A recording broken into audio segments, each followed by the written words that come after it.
Okay.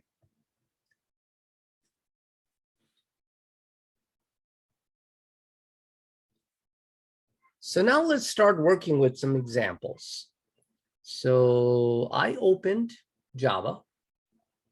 I open Eclipse. I will create a new project, Java project.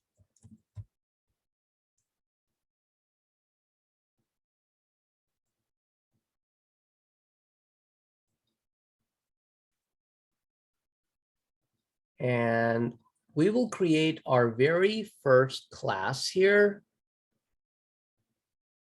And we will call this class scope1 with the public static void main. Finish.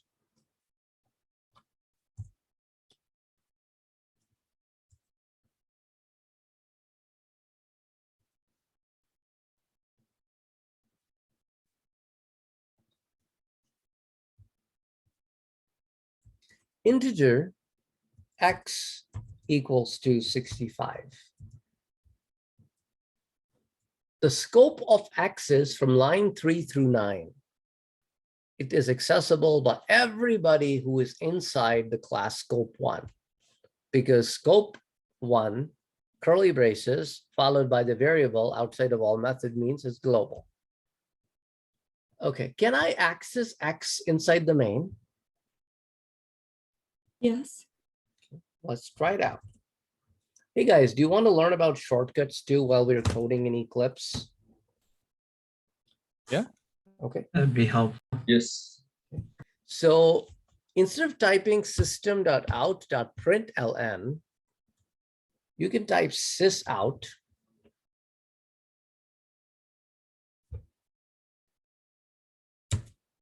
And press and hold Control and then hit the space bar. Okay, so type sysout.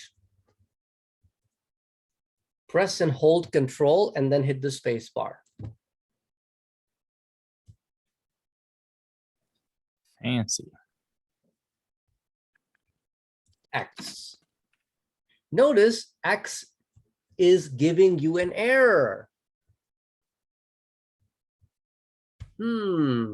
What's going on here? Don't you have to put scope 1 and then a period right in front of it, or instantiate the class, or an instance of the class? Well, I'm in the same class. Why can't main access X? X is global. Is it because it's int? Nope. So it need to be converted? No. Because of the word static. Okay. Static entities cannot tap into non-static entities. Okay? Static entities cannot look into the memory of non-static entities. So your answer is correct. The only way for me to be able to tap into X would be through an instance of scope. So I could declare an instance of scope type. I should say scope 1. And through that instance, then I can say s1.x. So I purposely did that so that you can understand, if you ever declare a global variable and that variable is non-static. Non-static means it is declared without the word static. That means it can only be referred to by a non-static method. And if you remember our examples in class examples from last week, the getters and setters were all non-static. Okay. Now I'm going to run it. No problem. Works perfectly fine. So this is non-static global variable. Can only be referenced by an instance of class. So basically, in other words, non-static global variables are called instance properties. We learned about them last week, but that's the whole point of declaring them, because we want to have some properties which could be accessed via instance. Can I say s1.x equals to 19? I can, because now I'm referring to it through an instance, and I can redisplay to see that it has changed to 19.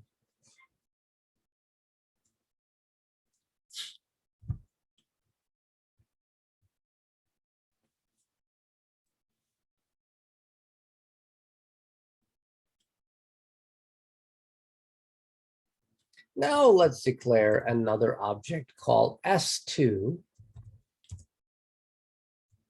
and let's display S1 and S2.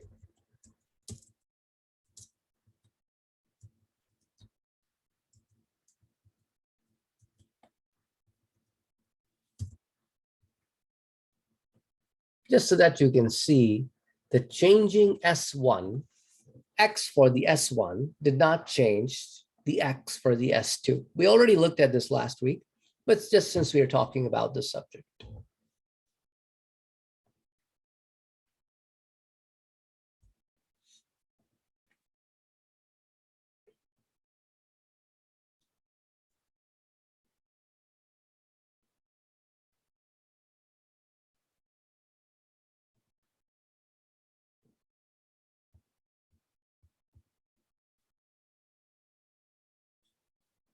Okay.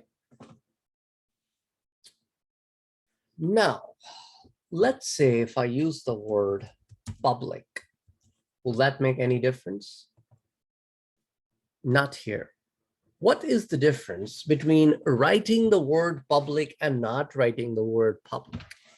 Writing the word public will imply public. Not writing the word public will also imply public.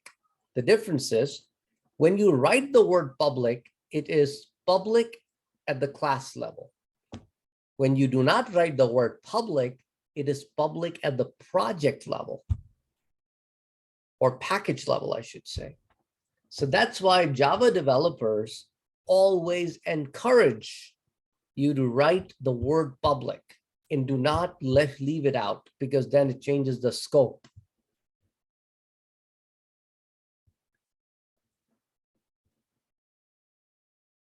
Now let's look at the static. Public static int x equals to 78.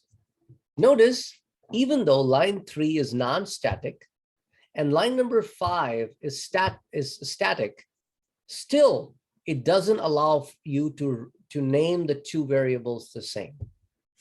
So let me call this one x2. That is perfectly fine. Now, since line 5 is static,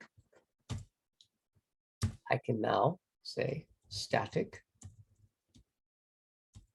x2 is x2. I can directly reference the static variables in the main. I do not need an object.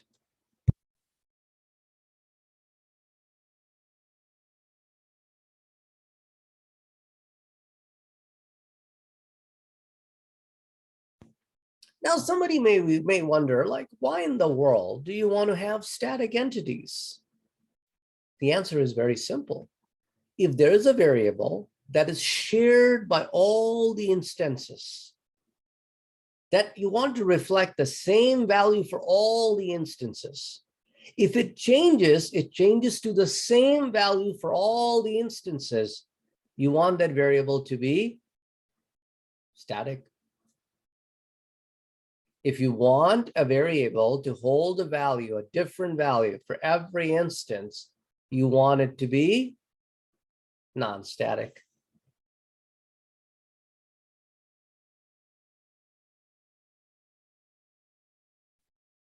Does that make sense to you guys?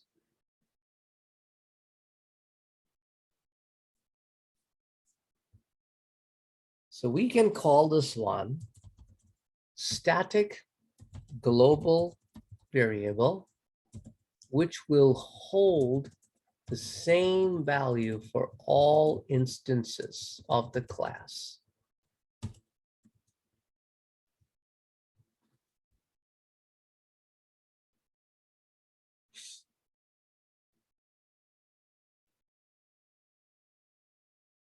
Okay. Now let's write a non-static method called display. So since this is non-static, since this is a non-static method, that means it can only be called through class instance. You cannot directly call display from main because it's non-static.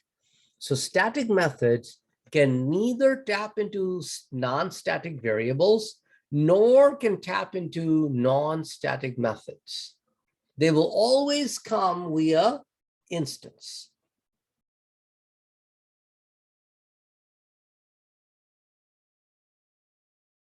Okay. Now let's look into the body of display. Sys out X.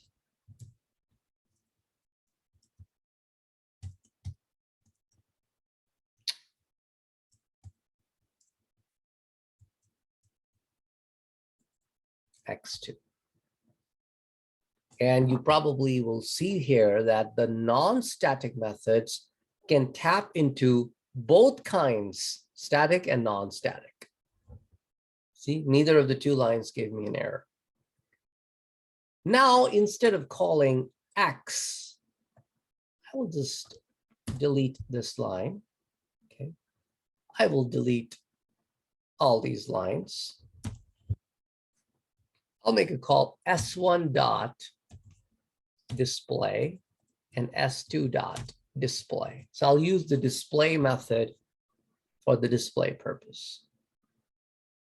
And I can see that X is 19 because I'm calling it through S1, which changed the value from 65 to 19. So change it to 19.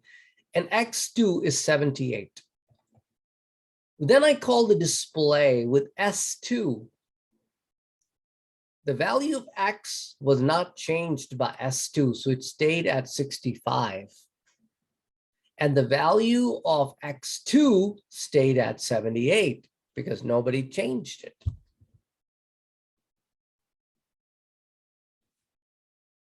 If for any reason X2 is changed to a different value, as I did on line 15, and I rerun the code, it will now change for both.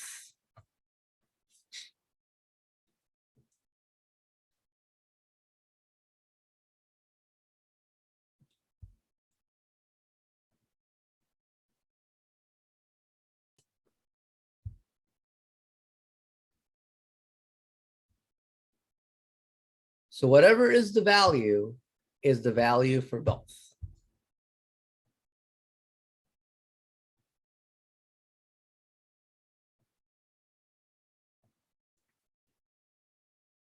Any question about whatever we did this far?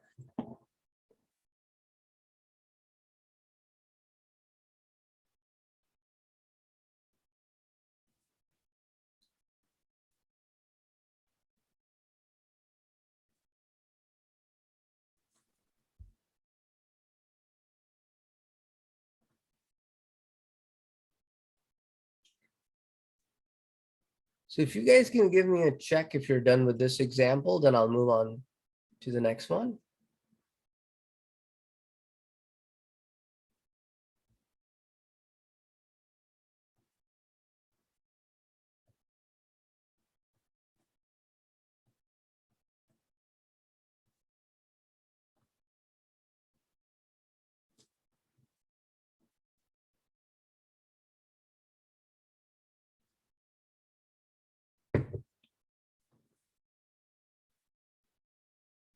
Give me a check, not a thumbs up, because checks stay longer than thumbs up.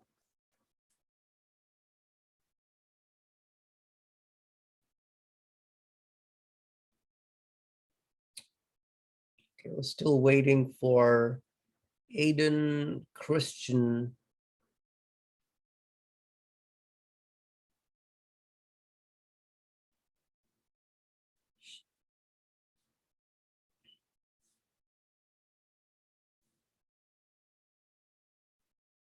Oh, okay, no problem, Christian.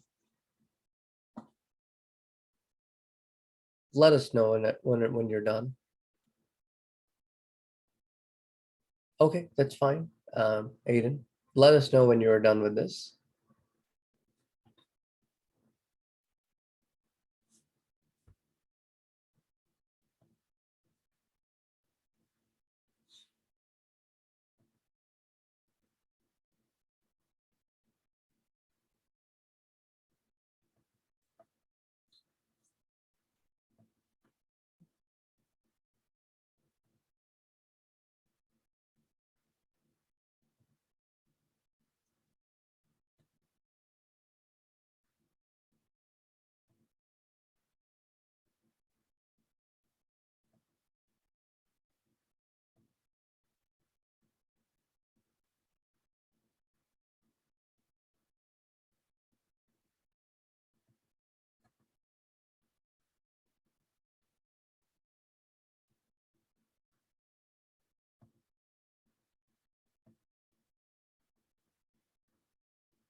Okay, now that everybody is done,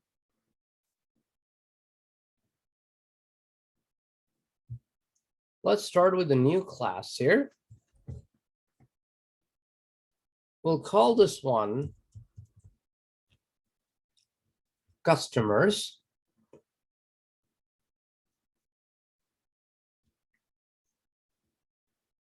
With the public static void main, finish.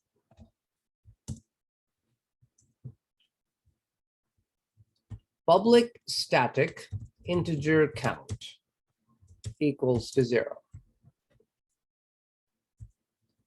Public integer ID, public string name,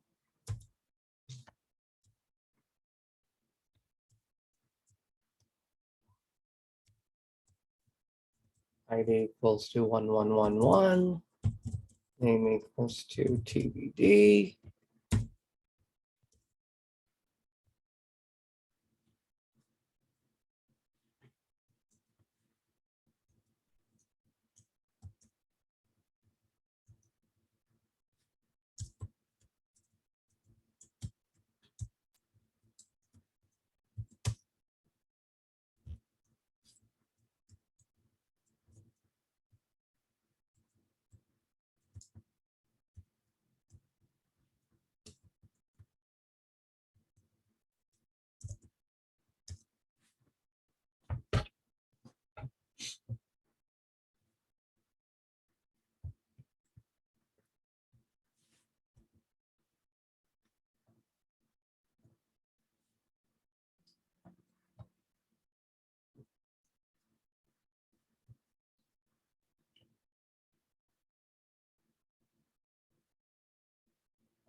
So all we did was we created a class with two properties.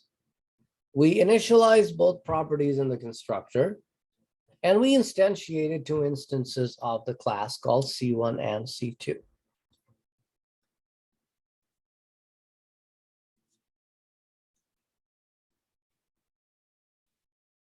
Typically speaking, you would want to create your properties as private, not as public, so that nobody from outside the class can access them directly. So I'm changing them to private.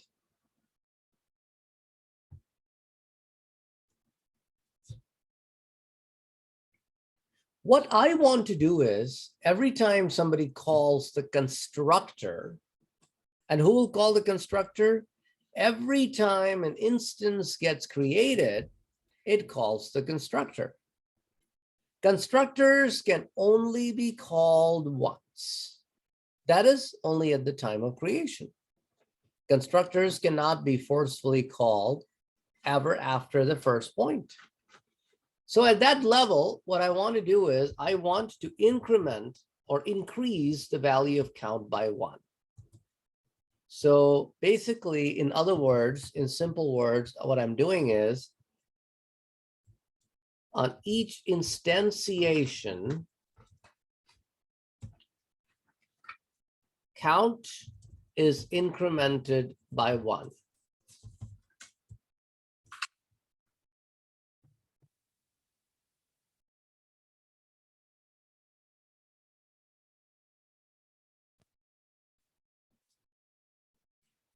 Okay, now let's see what the count looks like on line number 19. So the value of count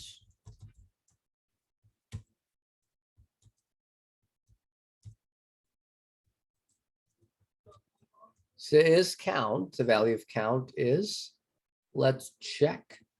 It should be 2 because the constructor was called twice, once by each instance. And every instance call increased the value of count by 1.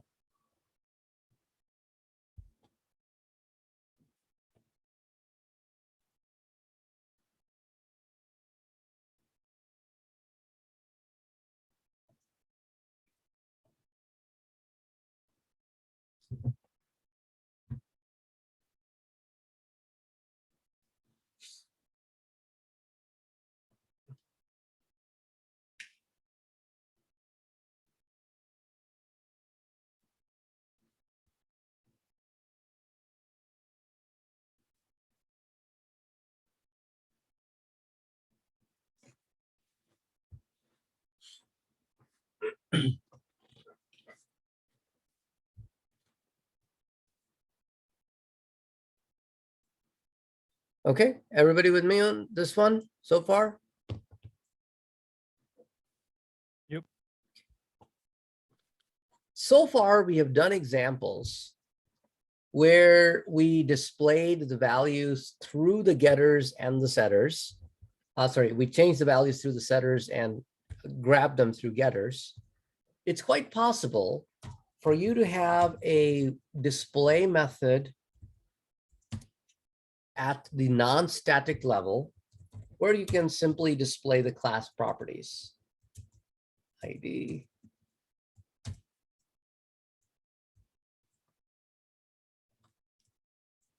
Name.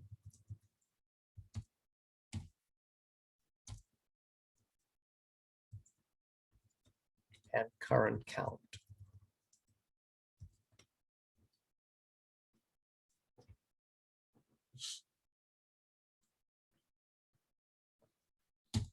So now I will simply call display, which is a non-static method. So I will call it through the object. And each call will give me 3 values. The value of ID, the value of name, and the value of current count.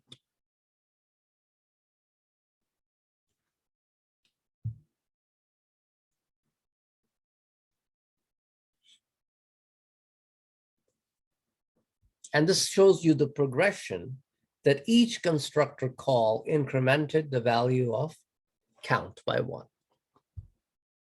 Of course, this is just a simple display method. So that saves you from having to write a static display method where you will pass the object as a parameter, what we did last week. This is another way of writing a display method. Write it at the class level. Write it at an instance level, and then you can call it through the instance. So it will display the properties of that instance.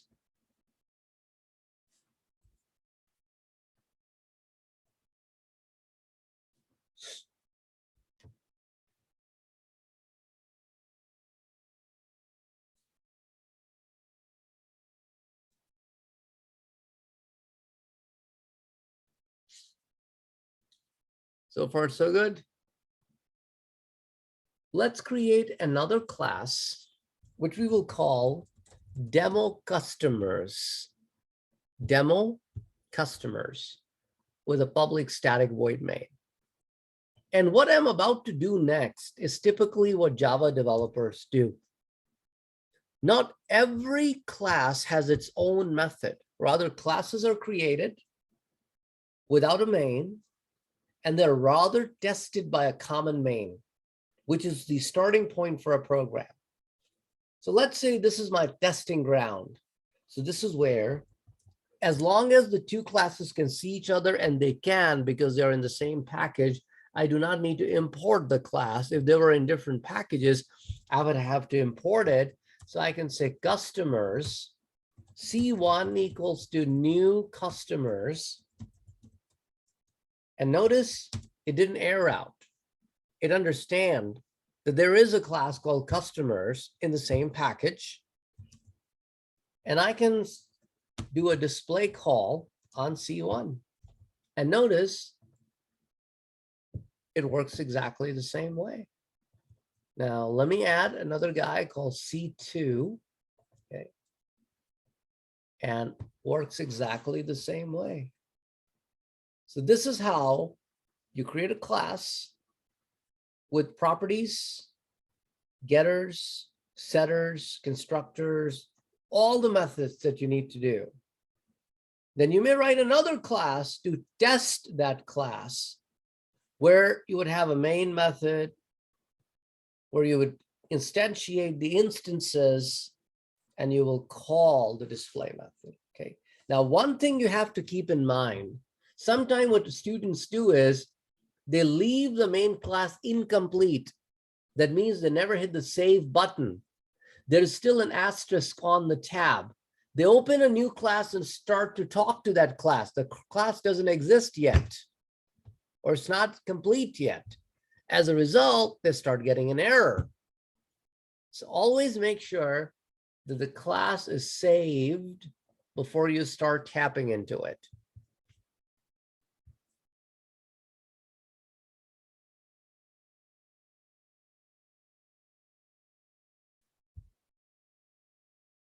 Aiden, do you have an error in customers or demo customers?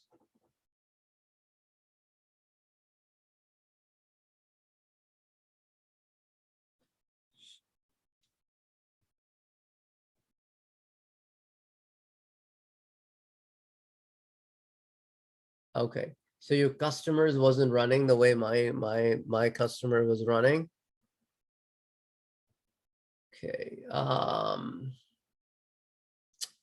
I'll just wait a minute till everybody copies these 4 lines and be able to run it. Then I'll ask you to share your screen.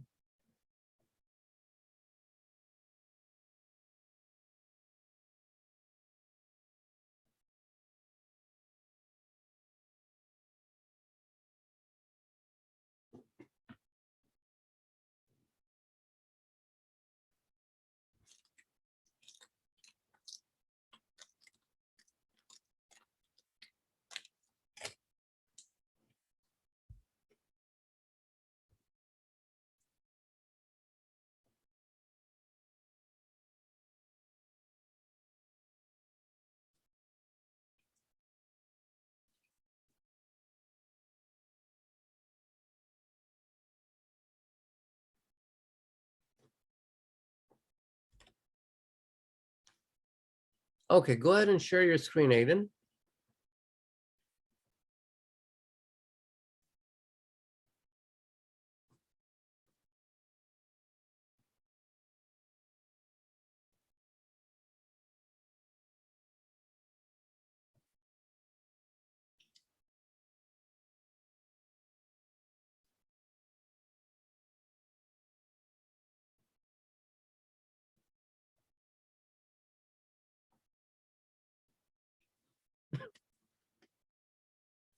So does anybody has any question about what we did here? It's similar to what we did inside the class, but this turns out to be the industry approach, where we would test the code.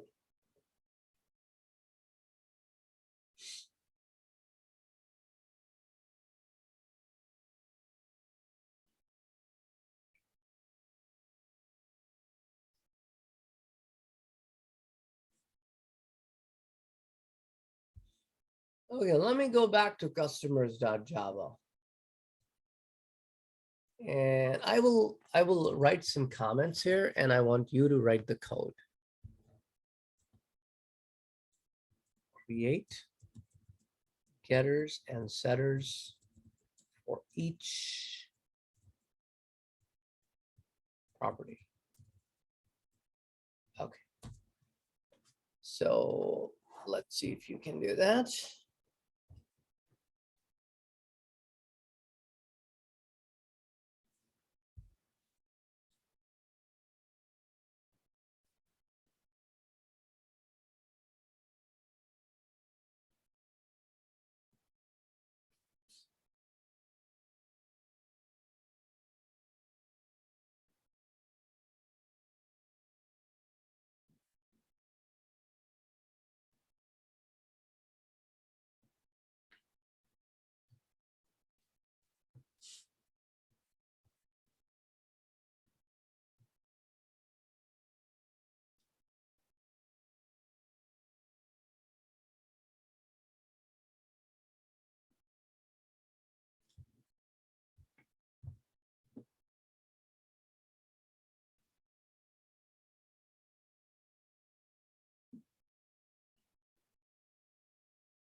And again, can you give me a check once you're done typing the getters and setters without error?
You want us to display it as well? No, for now, just code the getters and setters.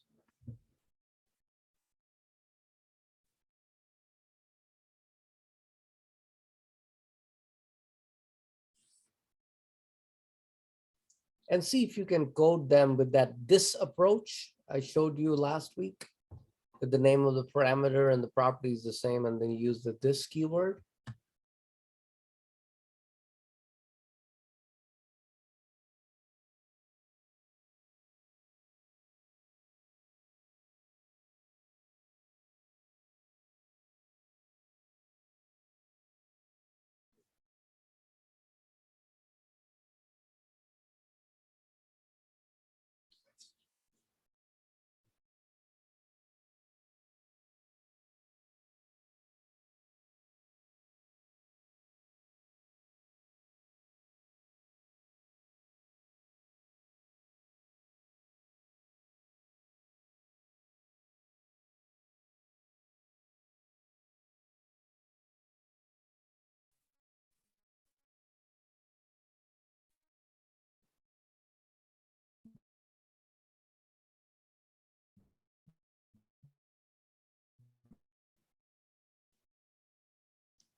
So whenever you are done typing your getters and setters with the this keyword, give me a green check.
I see that Christian and Cole are still working on getters and setters. Oh, Cole is done too. Okay, Christian is still coding.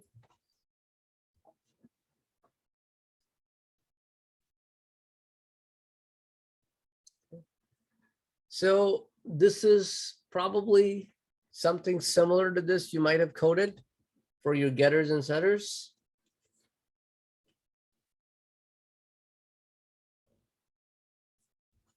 Right, okay. Now, after this, we will go back to demo customers.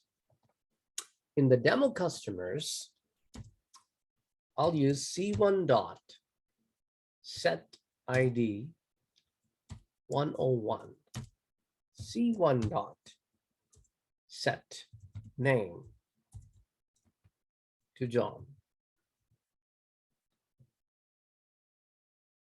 So again, I'm doing something similar to what I did last week with you guys, but I'm doing it through another class, not in the same class. Similarly, C2 dot set ID and C2 dot set name.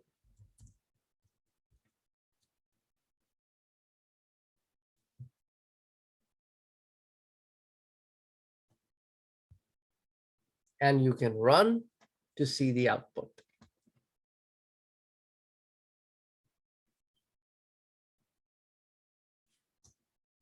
That with the help of the setters, we were able to replace the default values.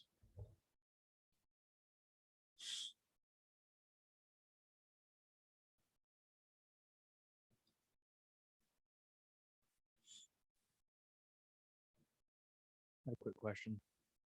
Mhm. Oop, there we go. In one of last week's examples, we didn't do the this dot. We just did like the set and then ID equals. What why would you do this dot over the other way? Mhm. We didn't do that because the name of the parameter and the name of the property were different. You don't have to do that. What do you mean? The name of the parameter in the setter was B, and the Right. name of the property was brand. So when their names are different, the system can differentiate between them. But when their names are same, like we have in customers, they're both called IDs. The parameter is ID, and also the property is ID. So then you have to write the word this. In this case, we did not have to write the word this because their names were different and the system was able to differentiate between them without a problem. So what happened was in the bytecode, the word this was written for us and we didn't have to write it because the Okay. word this must always be there. But now in our example, because of the name being the same, we have to write the word this. And Java See. developers, to avoid having too many names, name the parameters and the properties the same name. All right. That answers it. Thank you. Mhm. Okay. So once everybody is done instantiating two instances of customer type and calling the setter and the display, and you can see the output down below here. Now go back to customers and notice we also have a main in the customers.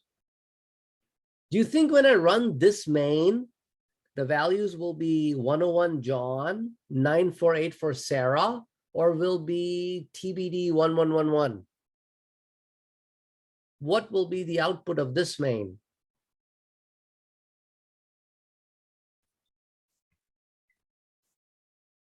TBD. Yep, very good. The reason is because those values were declared and instantiated within the scope of this class, not in the scope of this class. So that's why each class will keep its scope.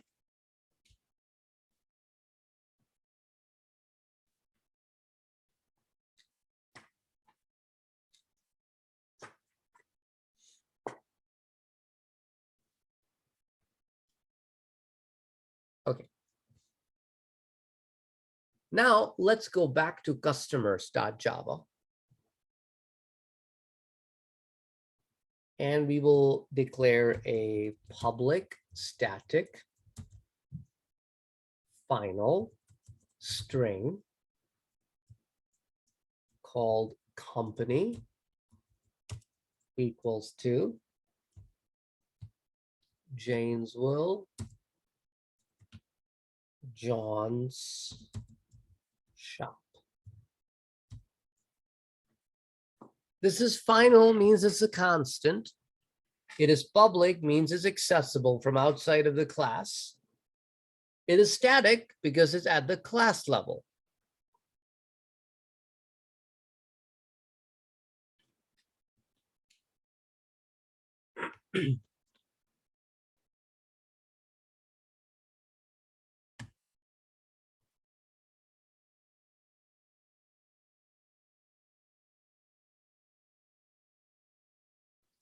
Now, after you write line 16, scroll down to the main method. And do you think I need to write here? Can I directly write here company?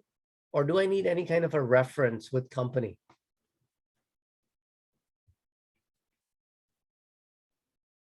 You should be able to just write it because they're both static. Since I am inside the static method of the same class, I could very well just write company and it will display without a problem. Yep.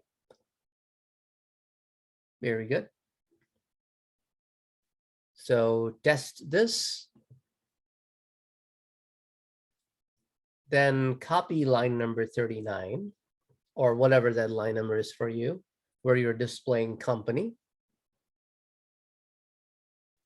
Go to the demo customers and paste that to be the very first line in demo customers. And notice the company is now in error because he doesn't know what company is. It is not a local entity. It needs to know where it's coming from. Now, how will you display company? Will you type C1.company?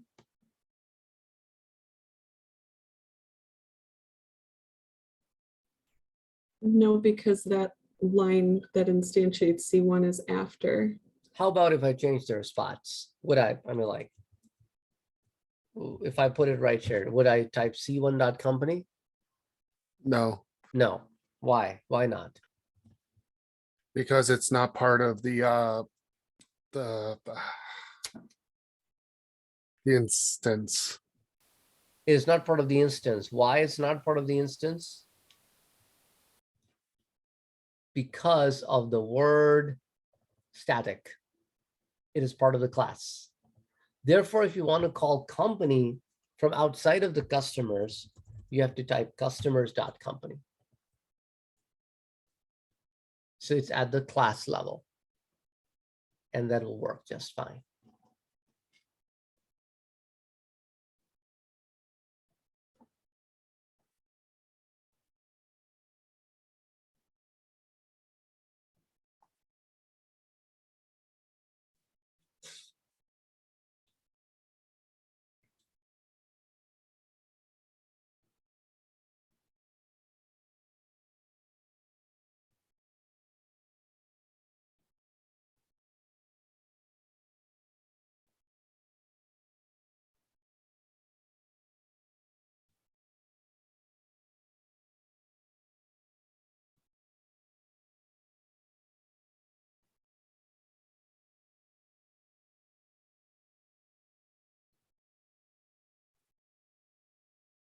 All set?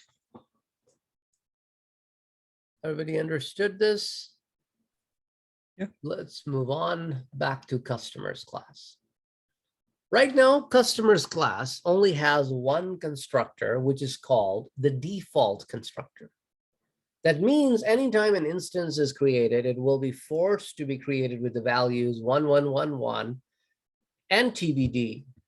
But if programmer wants to give some customization to the developers who will be using this class, then can create what we call overloaded constructors.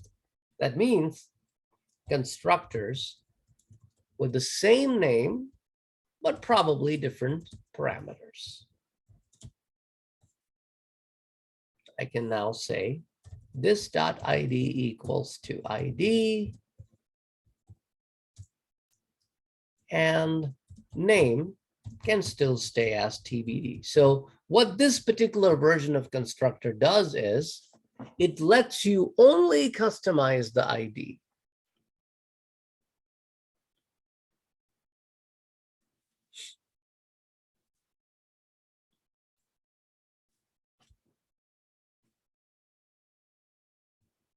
Let's create another overloaded constructor, which will help us customize just the name,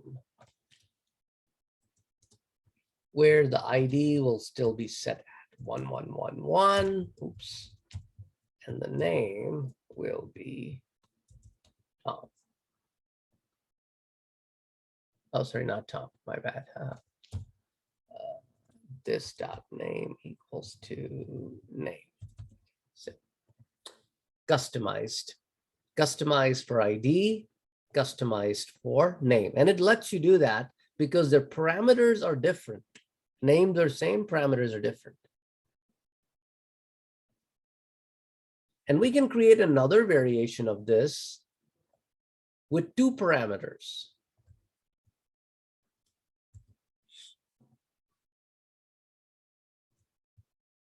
Which will let me customize both the ID and the name. So this is custom ID. This is custom name, and this is custom ID and name.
Okay, is everybody done creating these three constructors?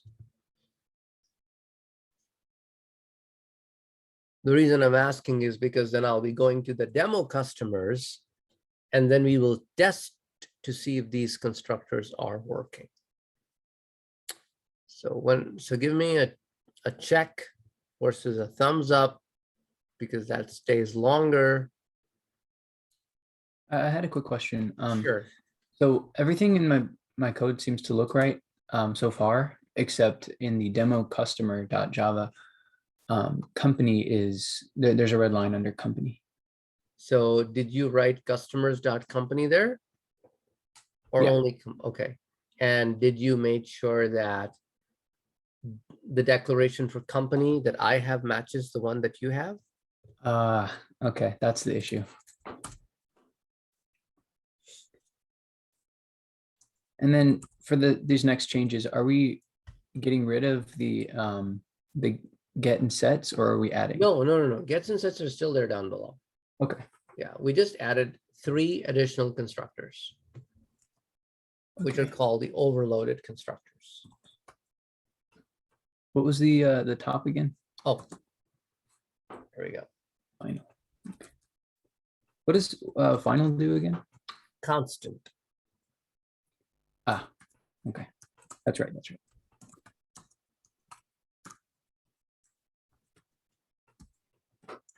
All right.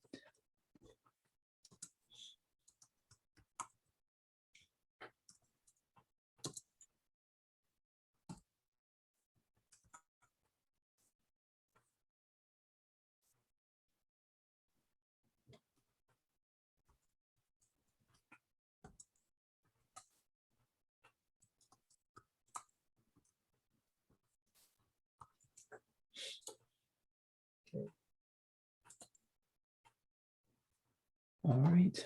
So it seems to be working. And then now I just copy these down. You do still need to do the overloaded constructors? Yes. Okay. I'll do those right now. Okay. Thank you. Mhm.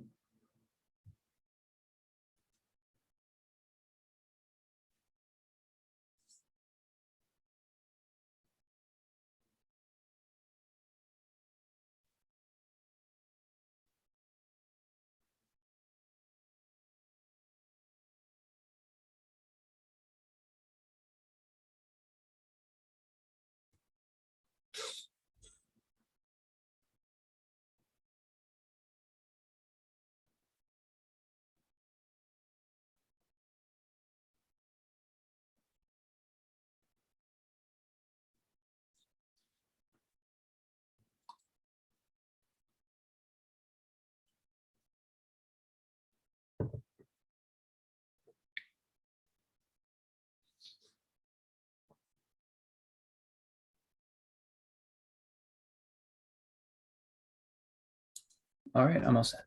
Okay, cool. How about William? Are you also caught up?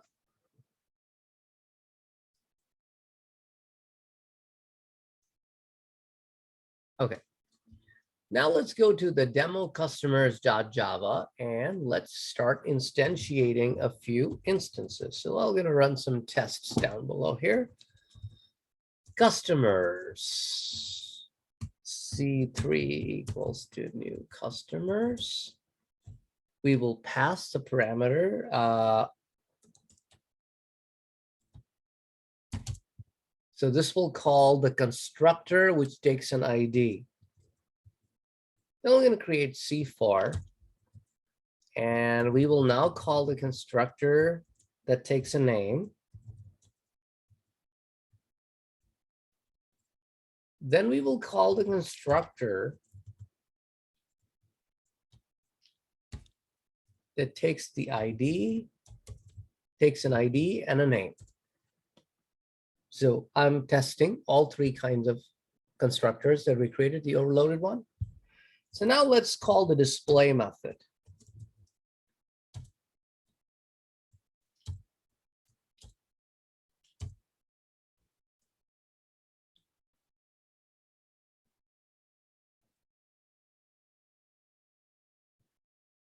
And see, there's one instruction I did not write in the other constructors, which was the increment of the count. That's why notice that all of the remaining three constructors still show count of 2.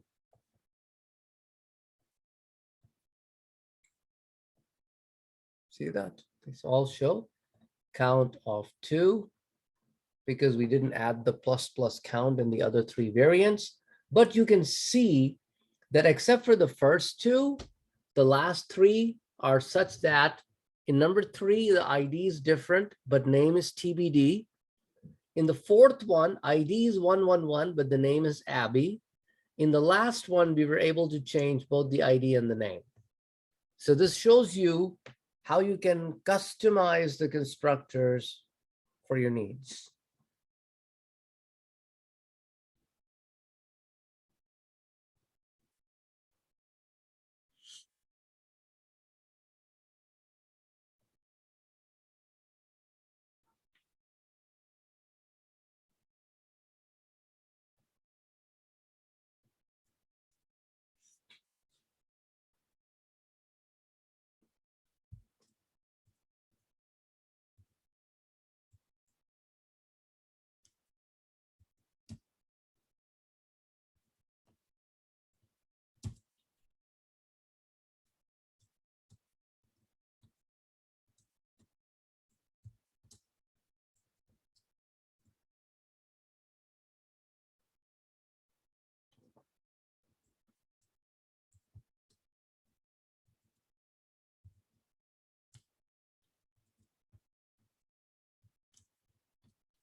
Okay, so let's have a look at Aiden's code. Aiden, go ahead. Show me your code.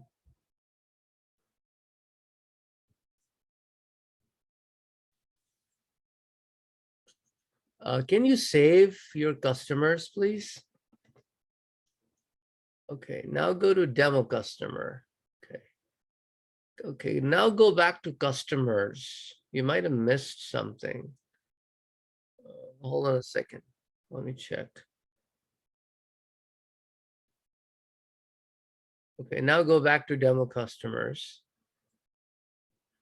Doesn't Hover the order over- of the ID and the name make a difference in customers? Oh yeah, Like, go back. Last one, he had them flip-flopped. Ah, yes, okay. Yes, it will.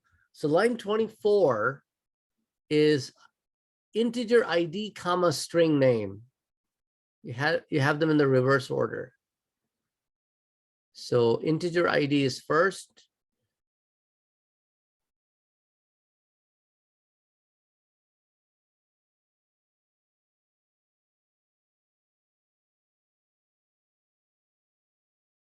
Okay, cool, awesome. So save the changes.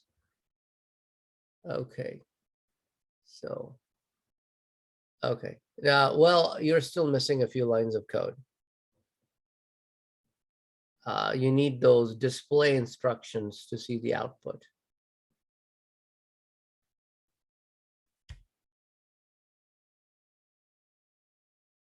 Okay.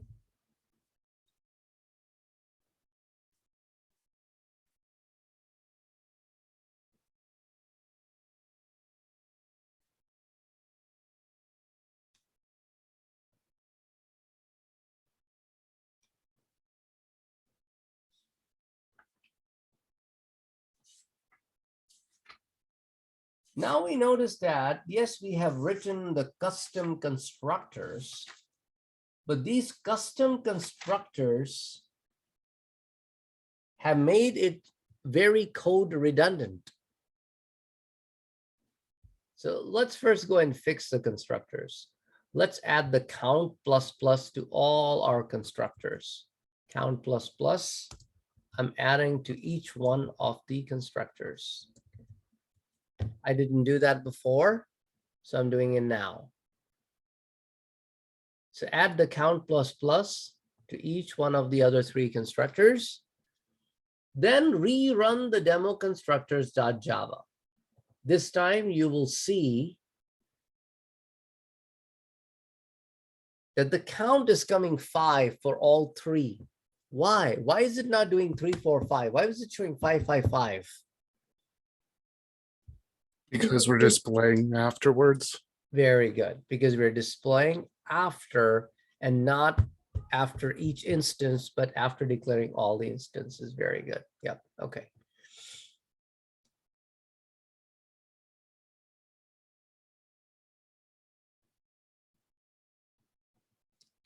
Okay. Now, once everybody's done with this, we now need to take care of the code redundancy. And the code redundancy is such that if you look at the body of all 4 constructors, don't they match almost? Right? So that's code redundancy.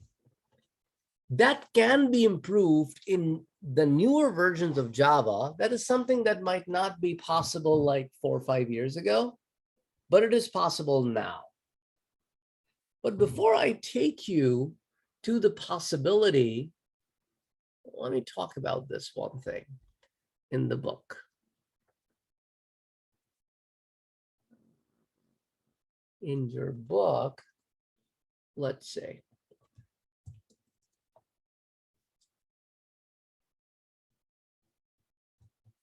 I want to get to the right page.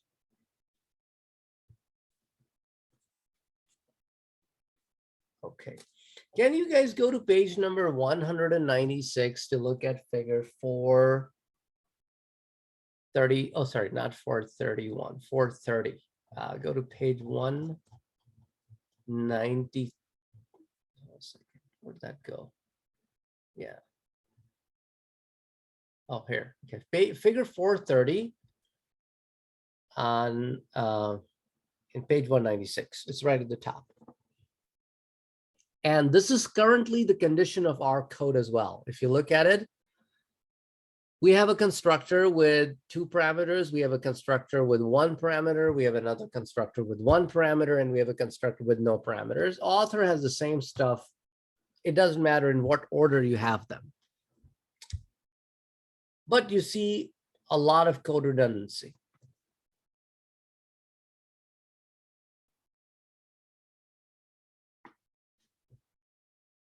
You all of you understand this code, right? The constructor overloading code that you're looking at in 430.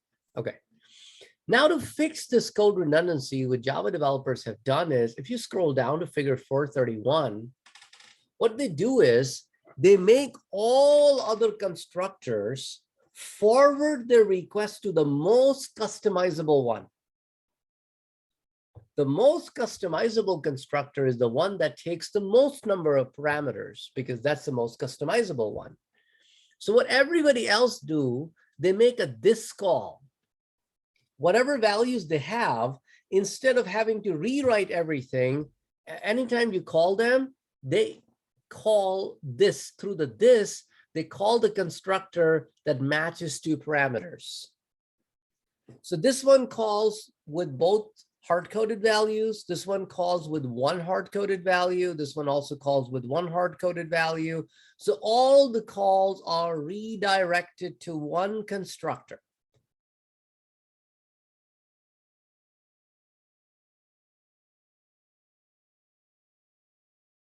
Okay, this is the approach that we will also take with our example.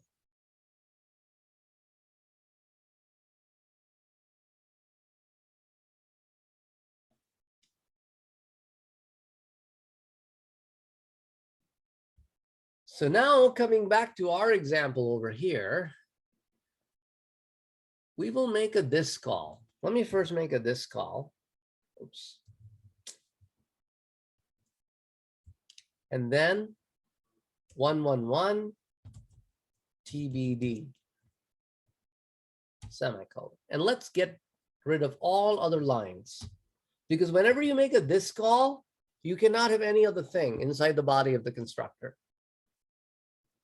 Let's make another this call here where we pass the ID, but the name is TBD. So we get rid of everything else. Same thing here. A this call with 111 and the name. So if you notice, all other constructors are simply redirecting their calls to one constructor.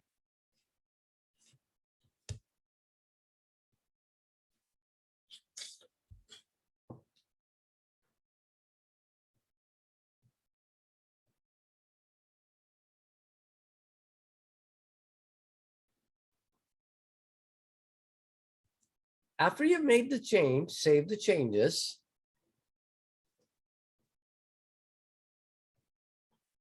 And rerun demo customers. You will get to see the exact same output as before.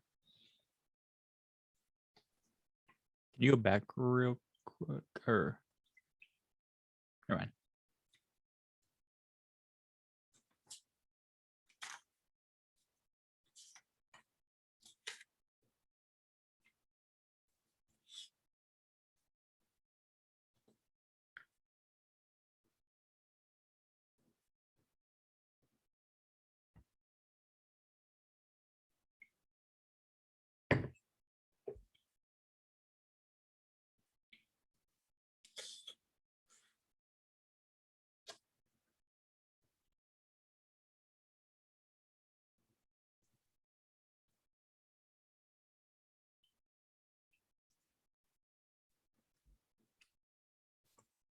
I'm getting an error on all mine.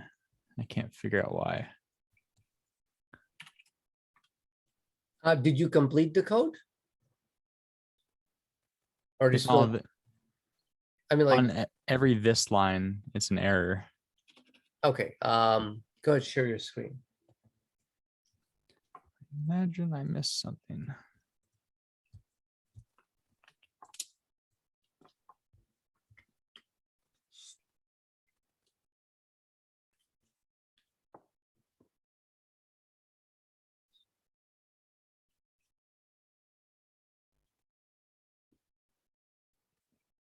Oh, because you have your last constructor, the parameters are reversed.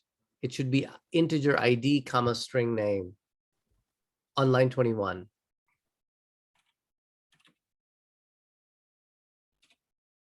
Yep, so they were not matching the call. I see. And then you may have to, yeah, save the changes. And you have to go back to demo customers, sorry, hit cancel. Go to demo customers and fix that line 19, reverse, yeah. Cool, Oops. that should take care of it. Yes, thank you. Mhm. And the way you would fix the count, like you were saying earlier, is just to put the display under each individual one instead of putting all three at the bottom, right? Yeah, exactly, yeah. And to answer Aiden's question, yes, yes. So you basically redirect all others through a this call to the most customizable constructor, yes. And with these couple examples that we saw where people were having errors is because the parameters must match. So if you're passing an int and a string, the receiver must be in the same order, an int and a string.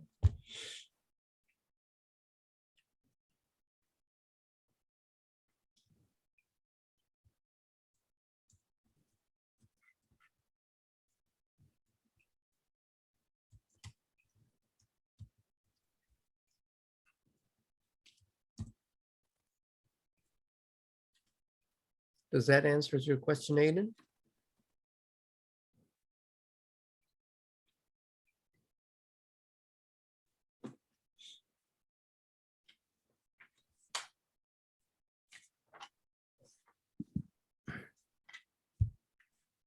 Okay. So whatever we did this far, does that make sense to you guys? I hope I didn't go too fast. Makes sense. Okay.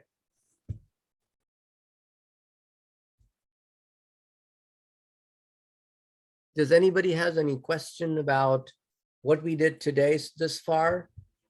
Let's do a quick recap.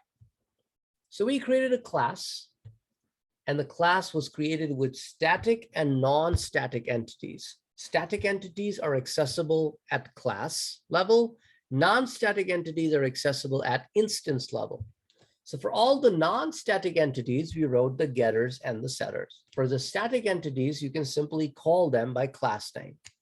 We had a static entity called count, which incremented with every instance that was created. And for the company, it was final. It was a constant at the class level. So we called it only once. Then we created constructors. Overloaded constructors means multiple constructors with same name but different parameters.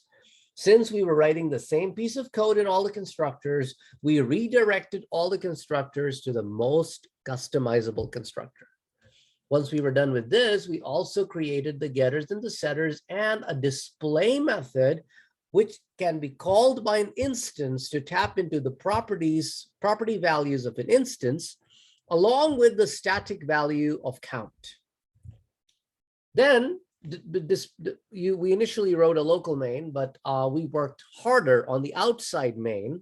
So we created another class called demo customers, through which we created 5 instances of customers class to call the different constructors. We call the setters, and then we get to see the display values of all the instances of the customers class.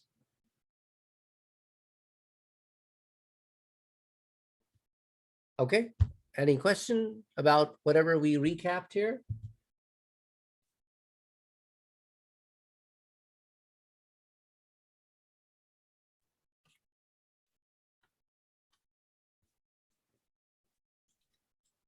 I'm good. Okay. So how about we take a break here? It's a good spot to take a break. Well, let's take a break till 7:30. And then when we come back at 7:30, we will be looking at Java built-in classes, and we'll be looking at composition in Java. So those are the 2 topics we'll be looking at. So let's meet back at 7:30.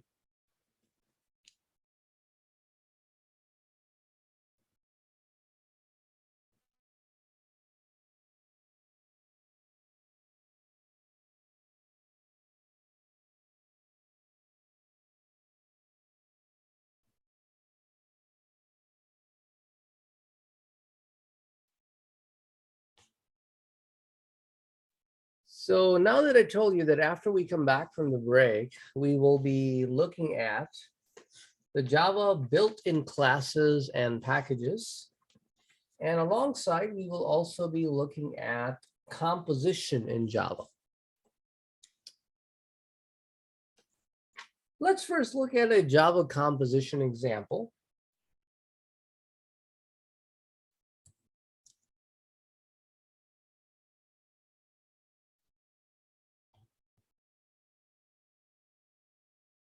So I am on page 220 of your book. Two of the ways that you can group classes are by using composition and by using nesting classes. Nesting classes is when you put one class inside the body of another class. So both of these approaches are to group two classes together. Composition, you don't put a class in a class, but one class uses another class.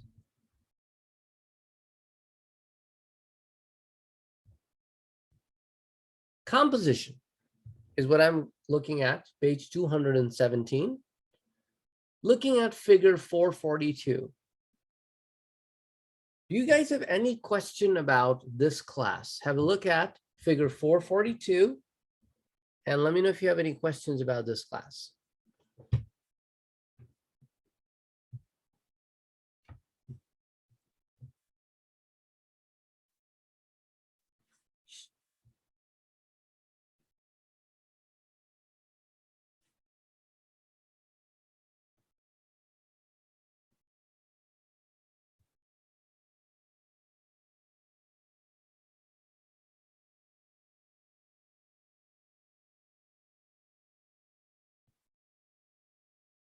Notice that the class doesn't have any getters or setters.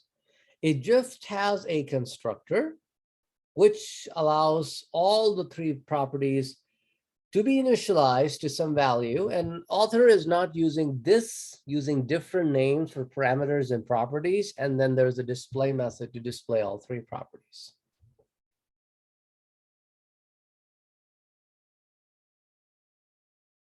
So everybody's okay with this? Okay. Now let's move on to the next class, which is school. Let's say school needed a name and an address. And let's say if there was another class called customer, which also needed a name and an address.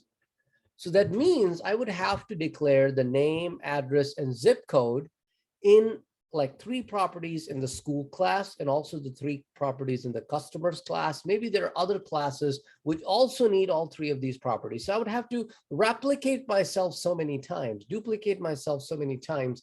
In order to avoid that, I can create one class with all these properties. Anywhere I need a name and an address, I can go to that class and I can declare a property in that class, which is actually an instance of another class. I can declare a property in that class, which in fact is an instance of another class. Then I can use that property to call the constructor and populate the three values. So that will not only just save me from having to write this massive code in this example, but will also help me use that same class in multiple classes wherever I need it. And anytime I need to display the properties of that property, because it's a property which itself holds other properties, I can simply make a call to display method inside that class through an instance. So the whole idea of composition is shortening your current class code by creating other supporting classes with those properties. Usually helpful when the property is multi-valued or the property is shared among many classes. Does that make sense to you guys?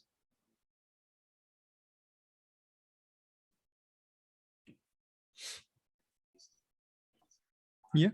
Okay. Now let's put this to practice. So in our examples here, we will start with a brand new example. So create a new class. We'll call this class personal info.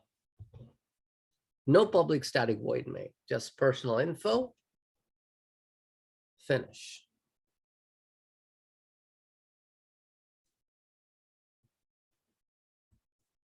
Private string fname,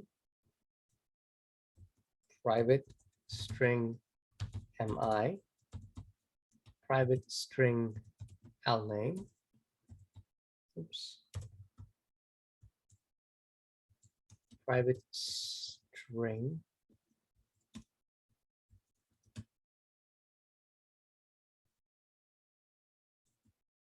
phone one.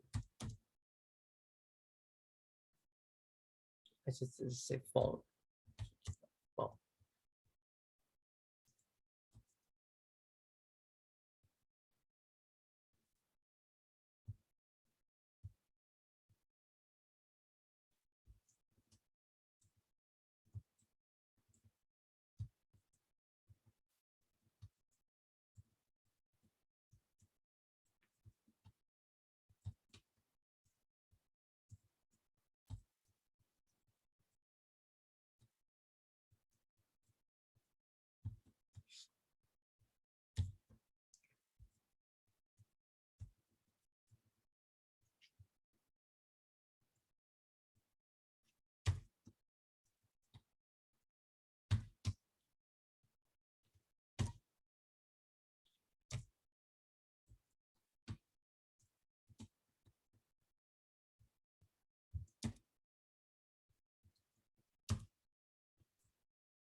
And let me know when you guys are done with coding this particular example and you've understood this as well. So give me a check.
4 people are still coding. Josh, Greg, Christian, and Aiden.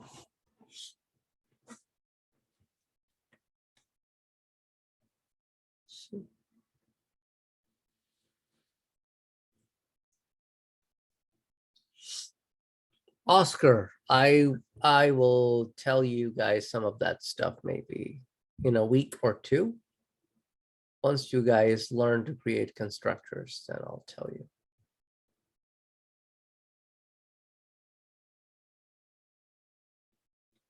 No, I'm not hiding. I just want you to get a little bit more familiar with coding. Otherwise, what happens is that when you get to see tricks earlier on, you forget the actual code.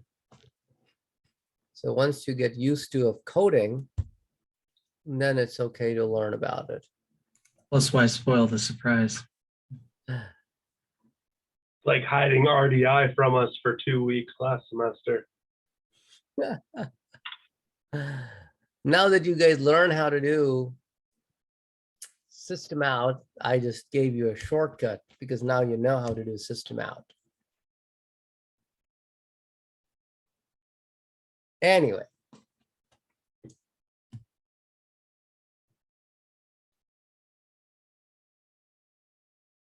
So once you guys are done with this, let's create our next class in the same project called student.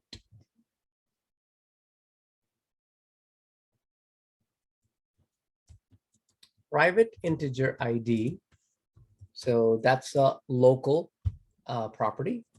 Another local property will be actually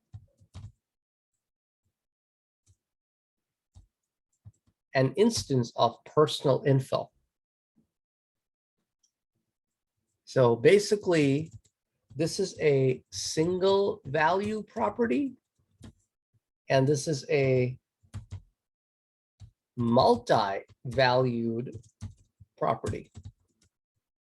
So when somebody refers to this property, it's actually referring to F name, middle initial, L name, and phone. Oops. So it's actually 4 properties. But as a developer, I'm only concerned about 1 property, which in turn has 4 properties.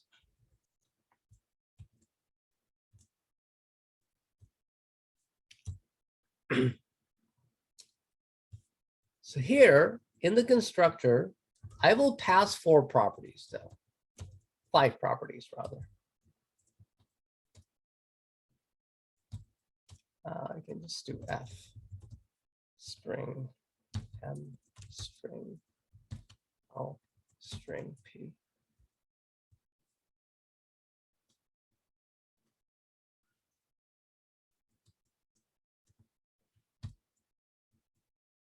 I can declare ID to be equals to ID.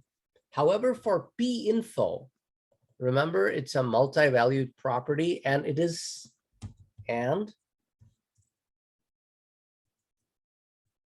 an instance of a referenced type because it's not a primitive type. Therefore, it has to be instantiated through a constructor call.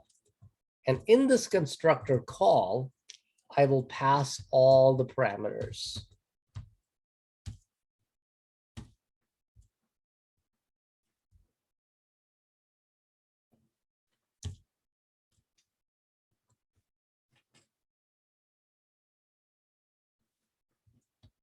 So passing enough values in correct sequence.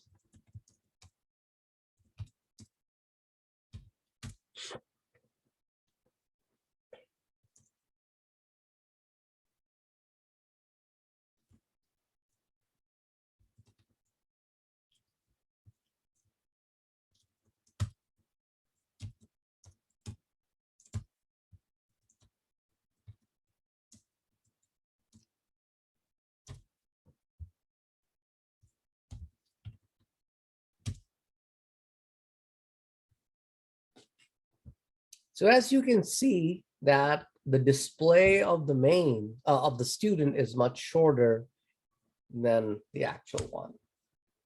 If we were to do everything in the same class, that'll be much longer.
Okay.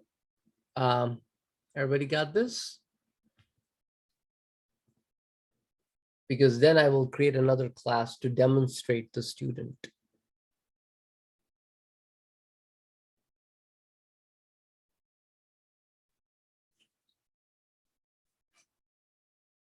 So give me a check if you're done coding this.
Greg, Robert, Vincent, and William. Let me know when you guys are done with this.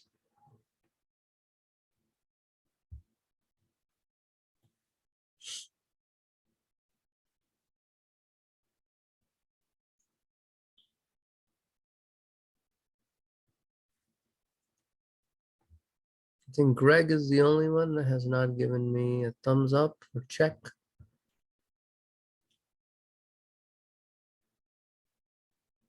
Greg, is everything okay, or are you still coding?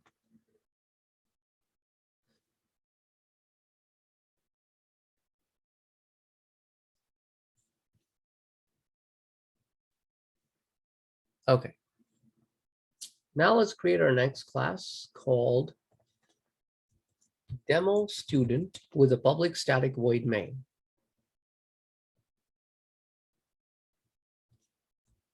Student S1 equals to new student.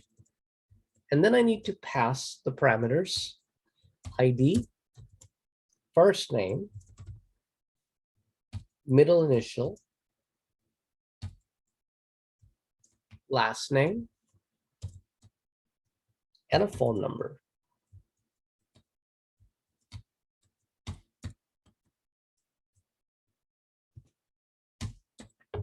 And that completes the constructor call. And I can now say S1 dot display to display the details.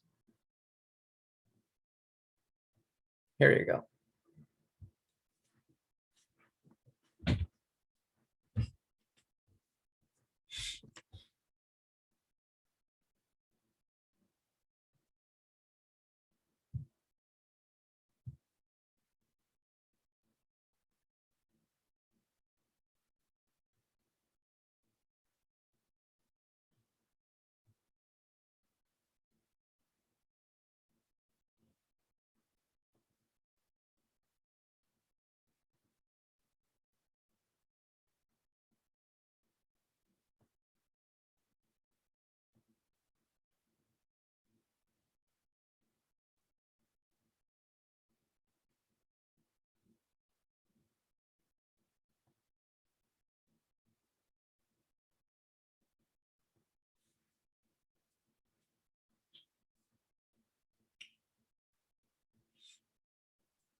When I ran mine, it put the last name as the first name.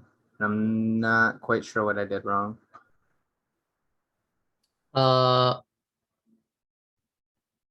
Okay, let's start from personal info. You got everything correct from personal info? Check your personal info against mine. Then I'll take you to student.java. Oh, you know what? I think I found. I don't know how I missed that the first time. I think I just found it. Let me Okay. run. Okay, And yeah, all good now. Thanks. okay, awesome. Okay.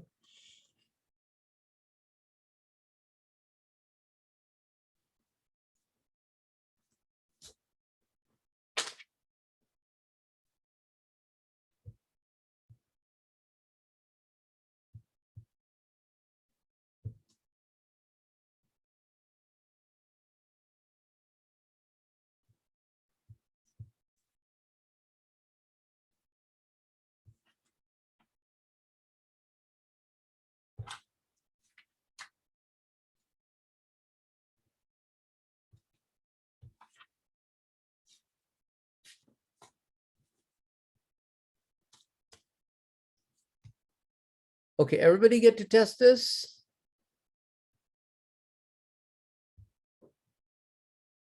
Okay. Now let's look at student. And let's add one more property to student. And things will go crazy for a minute, but that's okay. Private double amount due. We'll add another parameter here. Amount double amount due.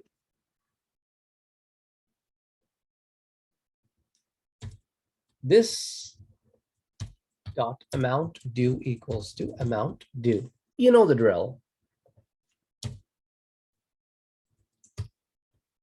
amount due.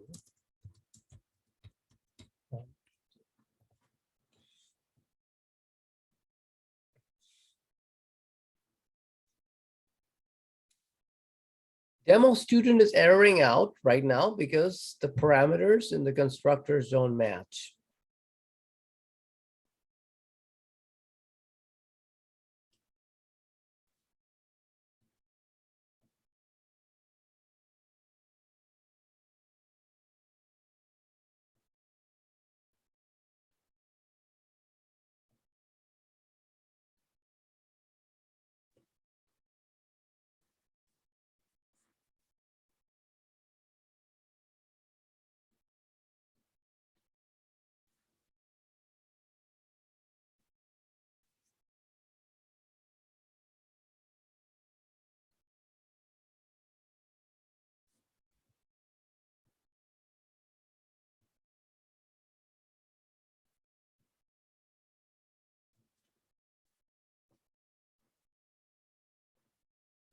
So please make sure for now that student.java is complete. I added line 5, made changes to line 7. Then I introduced line 9 and line 16. 16, 9, 7, 5.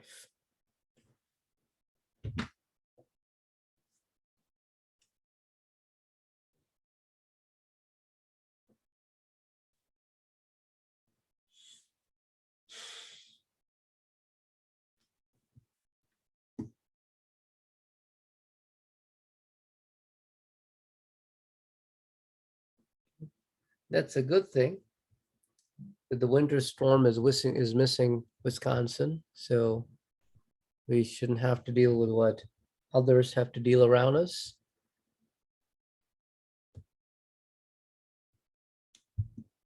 Unless, there are always snow lovers. Quick question. Is there a way to make it so you can have it like a comment on 2 lines? Or like where you can put it on 2 separate lines so you don't have to move the scroll to the right?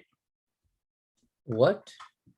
It's bad. I don't know how to explain it, but on C# you can, like, for that big comment multi-valued property, you can extend it to 2 lines. Oh, yeah. Block comment. Yeah, you can do / asterisk and asterisk slash. And then however you want to split it like this, you can do that. Is that what you're asking? Oh yeah, okay. Yeah, it's the same stuff. Like that. Multi-line comment.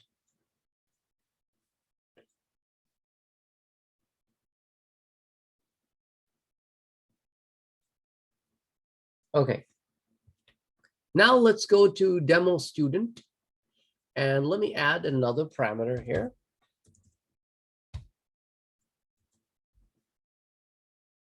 And then let's run it. And that's the output right there. Oh, let me get rid of that /n. I had a /n right here after phone. Let me get rid of that from personal info. That's why you're getting this blank line after phone. So I got rid of that /n from line 17. And let me refresh or rerun, sorry. And here's the output.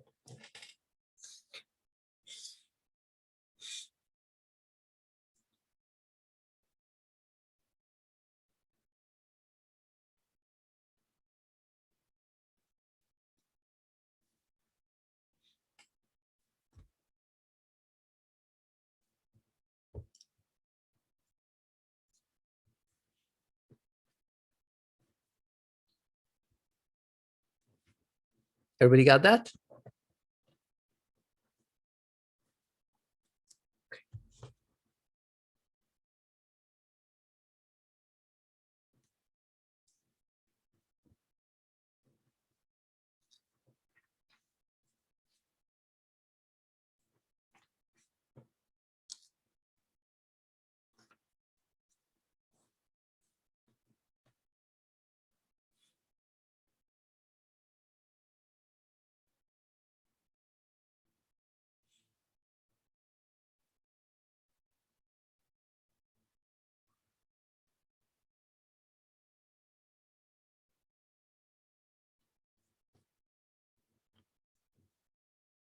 Okay.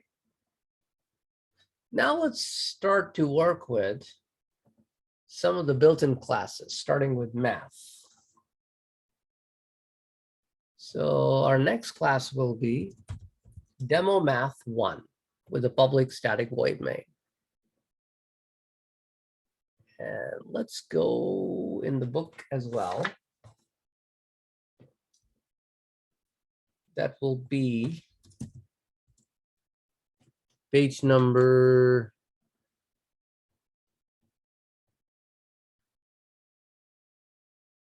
206. Automatically pre-written methods. Yep, 208, the math class. The math class has some built-in constants such as pi. So you do not have to manually write your own. You can use the one directly from the math class. And since it is static, you can just simply type math.py and you'll be able to grab it. Math class belongs to java.lang package. You do not even need to import an external package. And you can use it simply like this, maths.py. You don't even have to type java.lang because java.lang is automatically imported. So if you want to calculate the area of a circle, which is pi r square, you can type math.py times radius. Because we do not have exponent operators in Java. That's why you may have to type radius twice. So this is the better form of writing, preferred form of writing pi r square.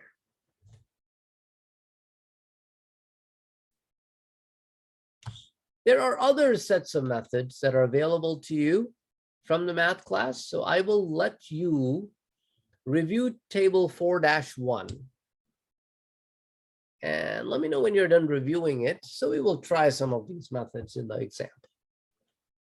Table 4-1, page 208. And I think, yeah.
Okay, so as you are done reviewing this, if you could give me a check so that we can start with some examples.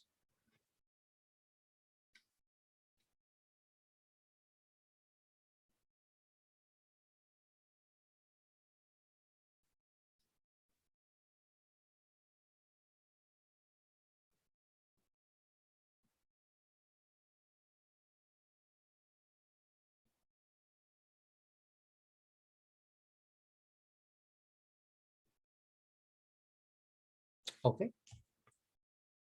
So we're going to be writing some sysout statements here.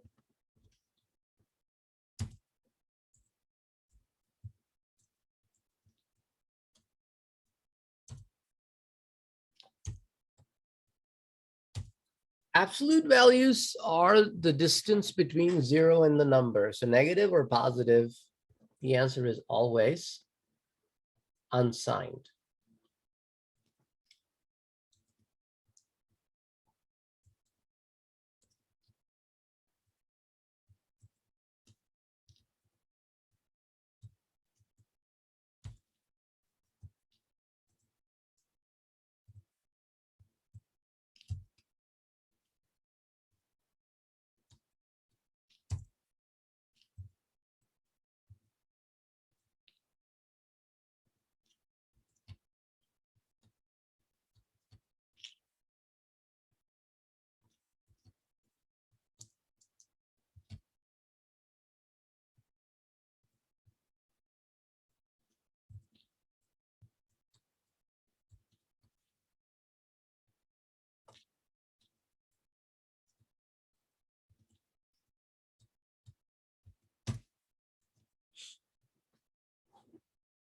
Do you guys understand the difference between round, floor, and seal?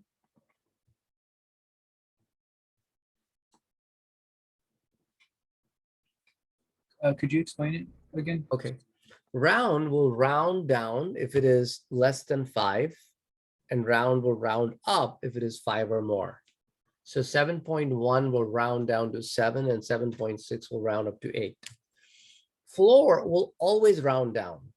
7.1 or 7.6, even 7.99 doesn't matter. It will always round down to a 7.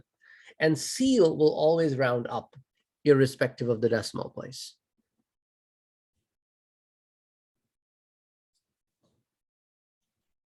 The result of a round is a long number, and the result of floor and seal is a double.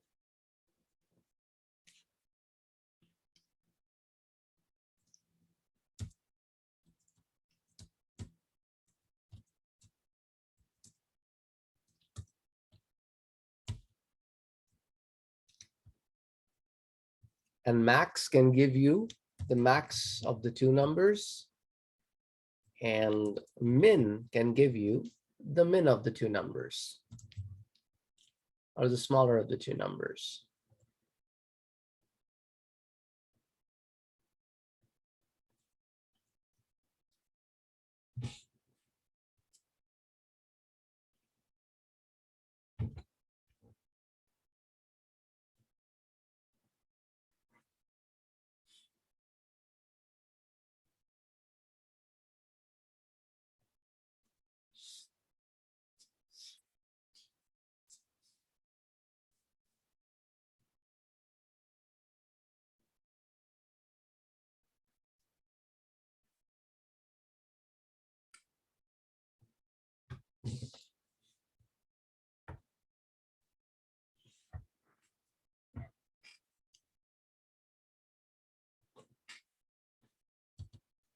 Find max of 3 numbers. The problem is there isn't any built-in function to find max of 3 numbers. However, I can use a trick. Let's say if I want to find max of 2, 3, and 4. So what I can do is I can say, let me find the max of 2, and instead of 3, I will make another call to math.max. So what happens is the inside math max will return one number to the outside math max, which will then figure out the final answer. And there is no limit to the number of times you can do it. You know, you can nest one inside another.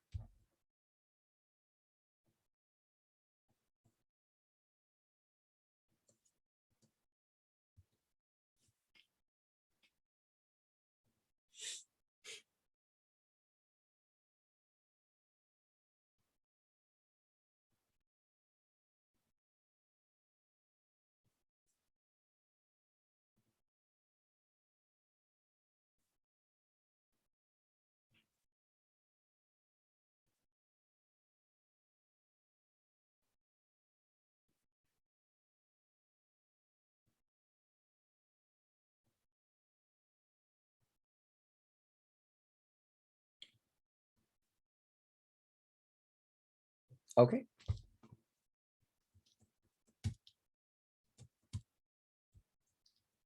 Square root of 81 is math dot square root 81.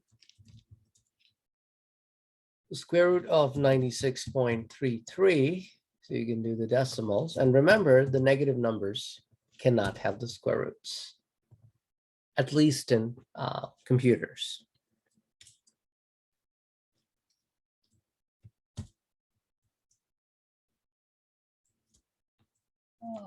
5 to the power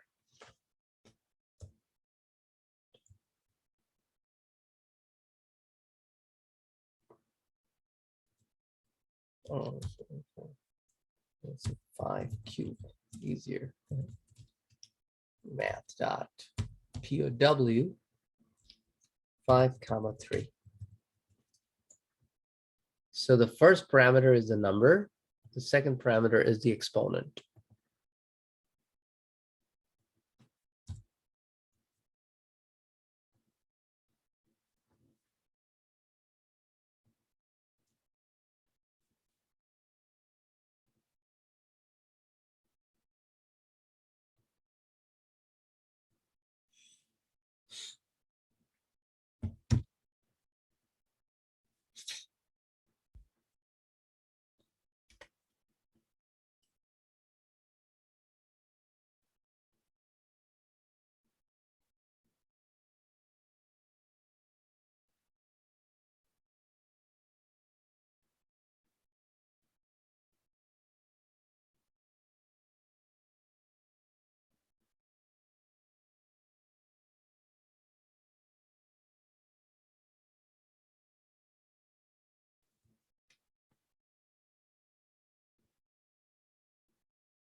Okay.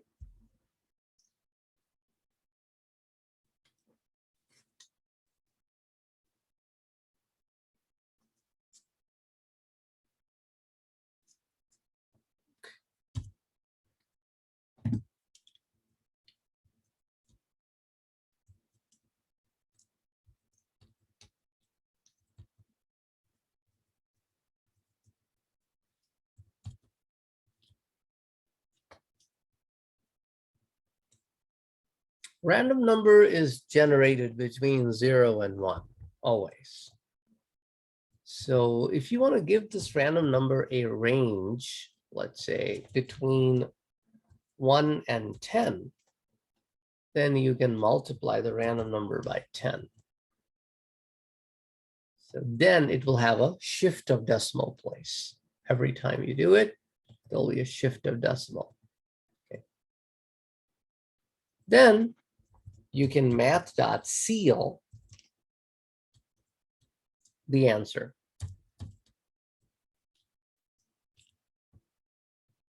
Oops.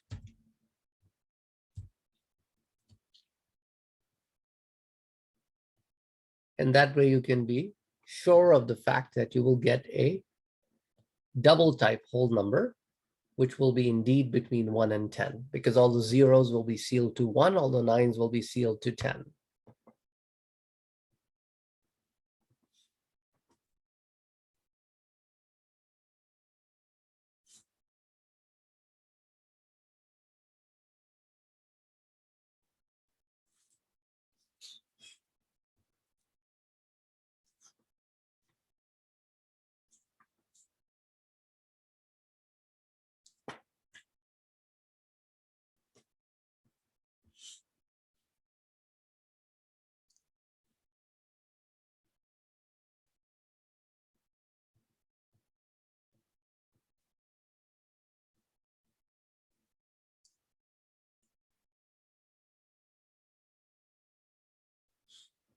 Any questions about any of this?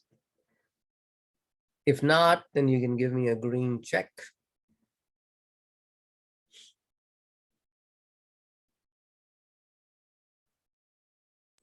I'm just writing the last two statements right now. You are working on it, that's fine. Whenever you are done.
So Cole and Jacquelier, Mason and Sparrow.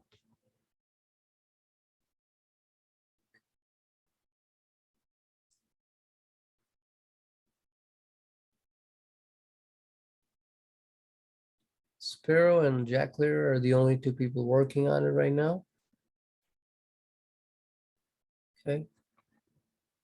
We'll wait till they're done or give me a check.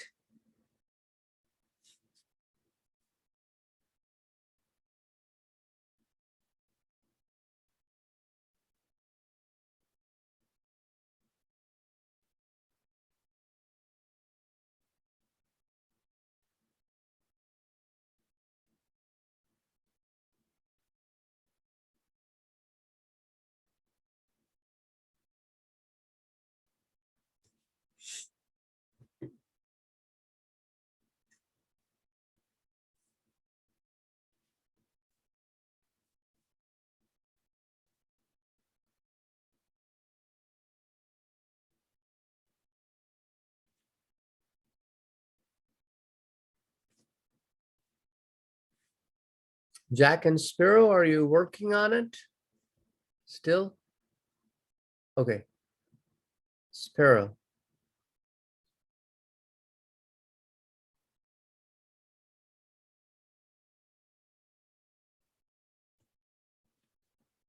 Or Spiro, do you have any errors that you're fixing?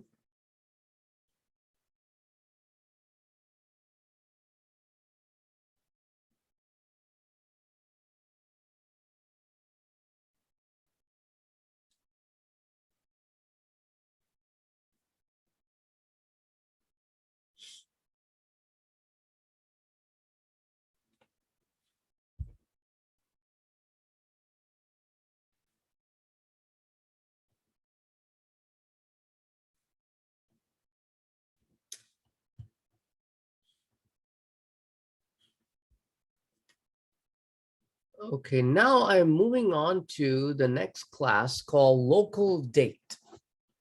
The local date class belongs to java.time package. So since it is not part of java.lang package, therefore you have to import it.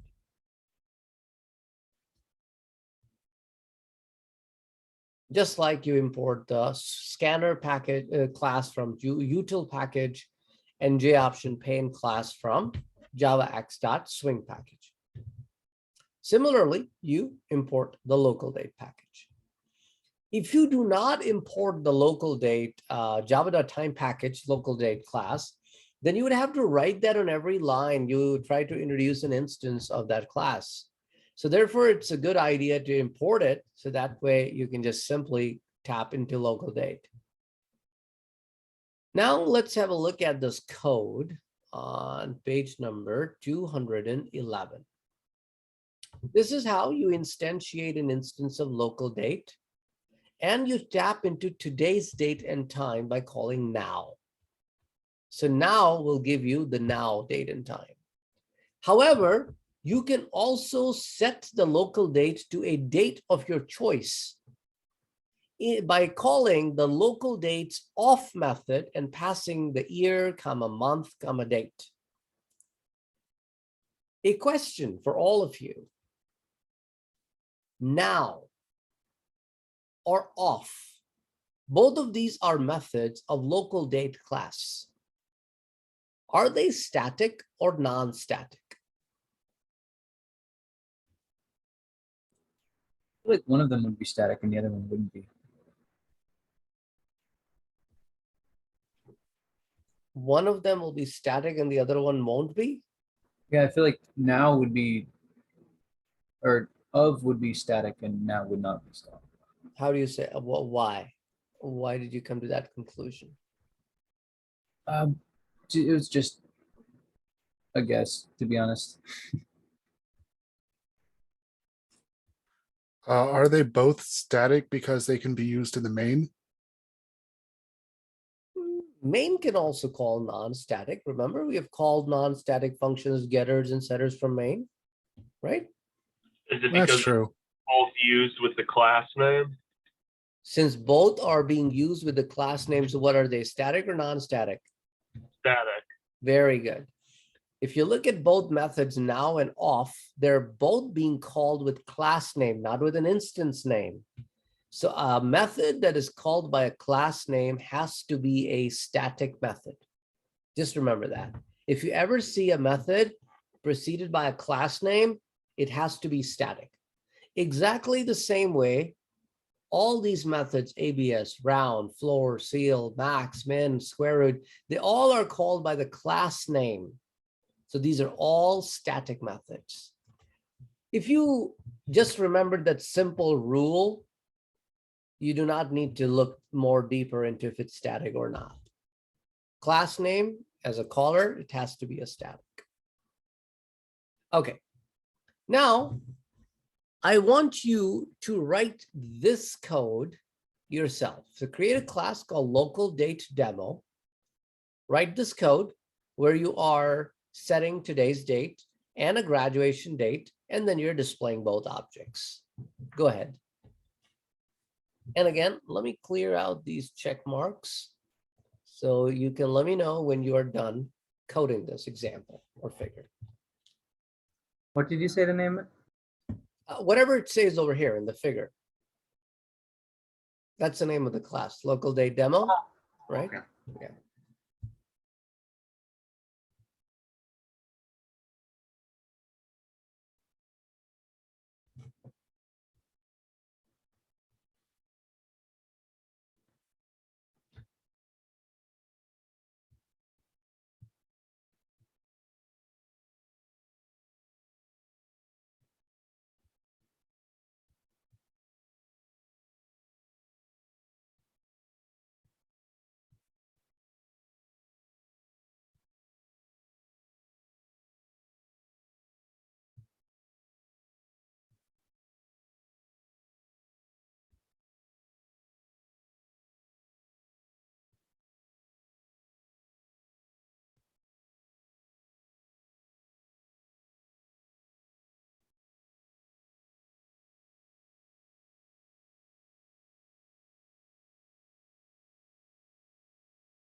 To import, you simply hover over. Oh, there's a mistake in the book, guys. Local date should be one word. The author made a mistake.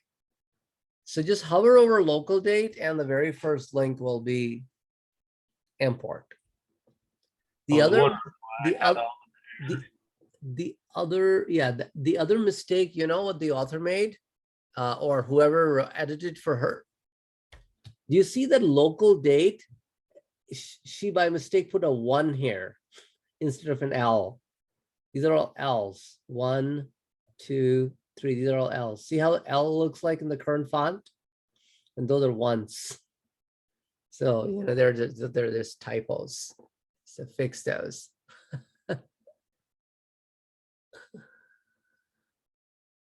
Or maybe editor. Sometimes editors act smart. They think author doesn't know, and they try to punch in stuff.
Okay.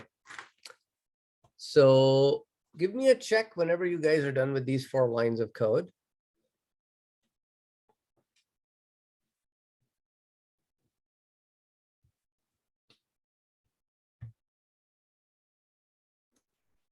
Did you want us to make this in a new class or Yeah, it will inside? be a new class. See, there's a new class, local date demo. That's the name of the class. And then you'll write this code in that class. That's it. I have it written down. I just I didn't realize you were supposed to have it in a different class. So I'll do that. Okay.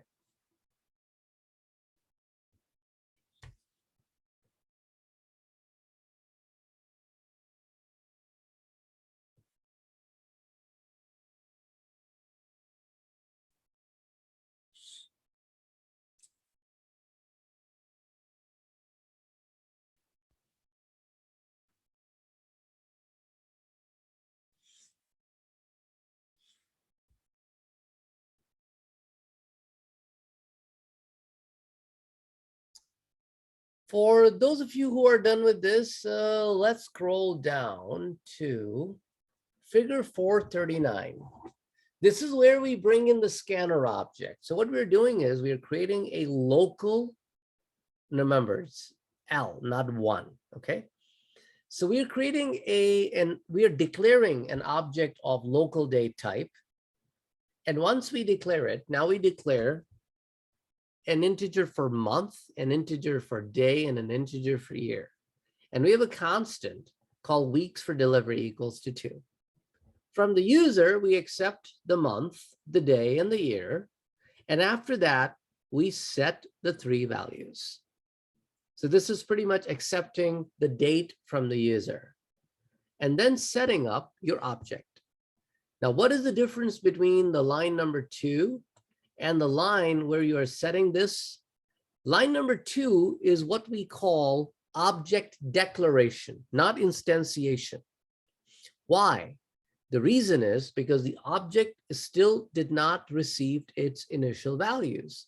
It was only declared with a null pointer waiting to receive a value. With objects, until and unless you have the right-hand side, the object is incomplete. We call it a null pointer. When you write the right-hand side, then it completes the instantiation process. Instantiation process can be done on two lines, as you can see over here, or it could be done on the same line. So once the instantiation is done, we are displaying the order date. And then the delivery date is, we are using a built-in function plus weeks, and we are giving it a constant that we declared up here, okay? And that will add 2 weeks to the order date. Now the question for all of you, plus weeks, is that a static method or a non-static method? Static. Non-static? Non-static. See? Who is calling plus weeks? Is order date a class or an object? Object. It's an object. So when object calls a method, the method has to be non-static. Remember the getters and setters, they're called by the objects, and you don't write the word static. Okay, next, do this example. Again, a few of you missed that instruction in the last one.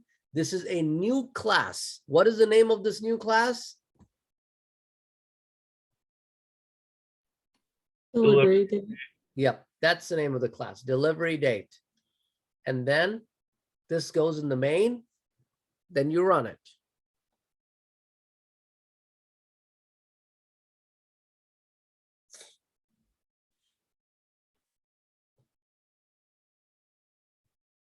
And again, give me a check when you guys are done.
again, give me a check for those of you. I think there are 4 of you who are still missing. Maybe you're still coding, or if you have any questions.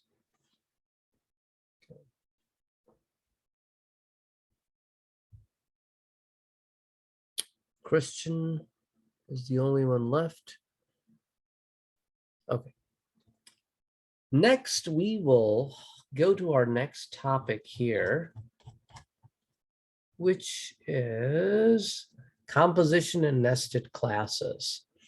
We looked at the composition, and nested classes basically are of 4 types. You will see a little bit of more about nested classes maybe a few weeks from now, because it's a little too early to learn about the local and the anonymous classes. But just so that you understand, the static member classes are a member class. So you basically have a main class, right?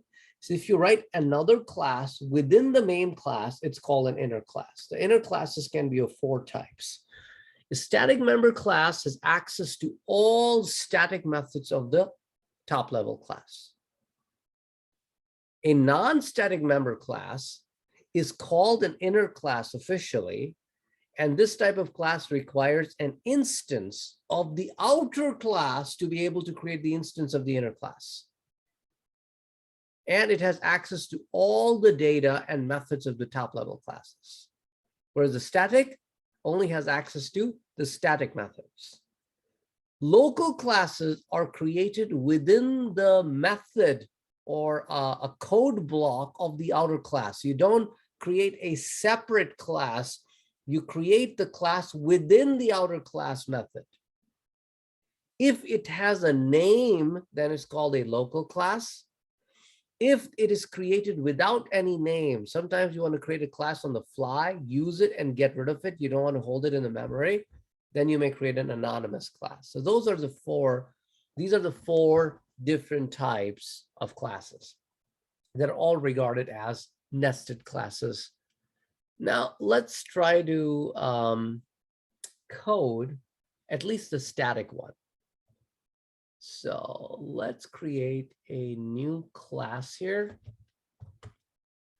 Let me call this class engine with a public static void main. Or let's do this. We'll create a demo main in another class. That's fine too, just so that you can see. Okay. So example of nested classes. And in this one, we are looking at static. Okay, so we're looking at static member class. So a classical engine. Public static double fuel equals to 40.5. Now let's create a static nested class. Static class called ignition.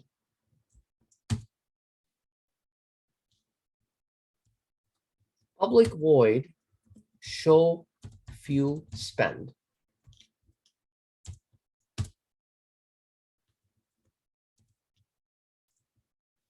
Fuel spend equals to, now notice it is now tapping into the fuel of the outer class.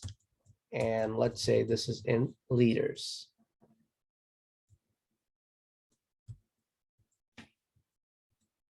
So as you can see in this very brief example, that how the static inner class can use the static variable from the outer class. Let me know. I'm going to clear the checks so you guys can give me the checks again when you are done coding this, so that we will then write another class with the main method.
So I'm just waiting.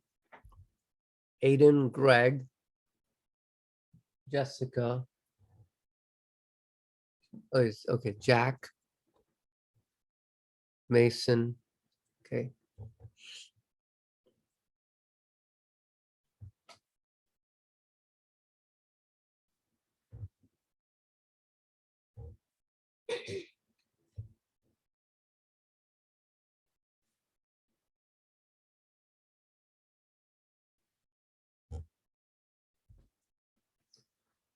Okay.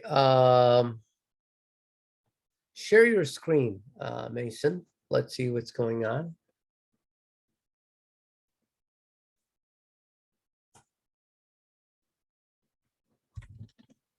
So I was just trying to like run this.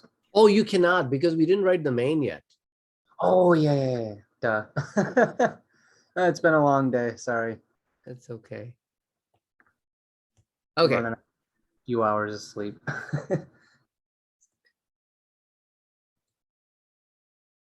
So we are missing Greg and Jack Lear. Mason, you're caught up with this, right? Oh Okay. yeah. Sorry. Yeah, okay.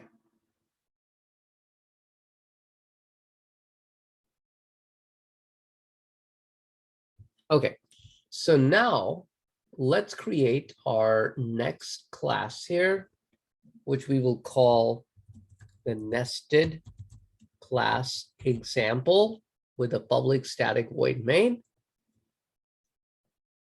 and see how you create a static nested static class object. So I need to create an object of nested class. So I will say engine dot. Notice in the list, you automatically see ignition as one of the items showing up in the list. So in Java, if you ever type a class name and you put a period, and besides getting access to the methods and other things, if you also see an item showing up, which looks like a class name, then it means it has to be one of those static classes. Ignition. Object equals to new engine dot ignition. So in Java, if you ever see a syntax like this, class dot class object equals to new class dot constructor, this should tell you right away that the second class has to be a static class inside the first one. And you will see that syntax a lot, especially in graphical user interface programming. Especially if you're doing 2D model designs. I don't know if any one of you noticed that.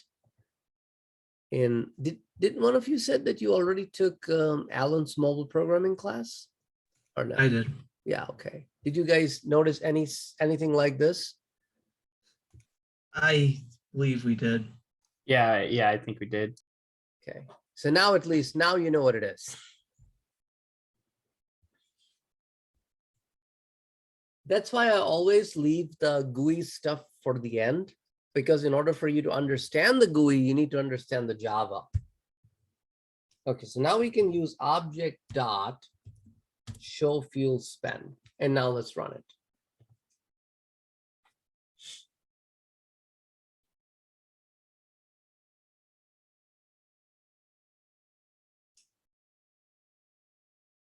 So this is how you can create an instance of the nested inner class. And this is how you can use that instance to call the local methods inside the nested class.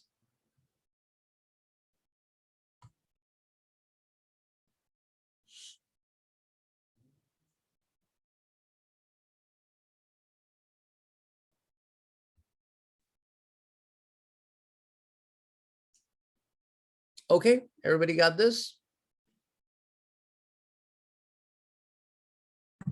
Yeah.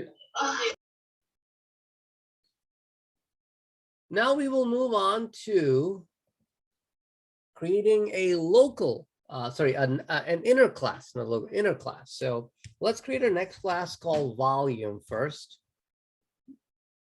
And no public static void main, just the volume class. We'll declare X, Y, Z to be 3 properties. And we'll create a constructor. In the constructor, we will receive the 3 parameters. X double Y and double Z. So this dot X equals to X, this dot Y equals to Y, and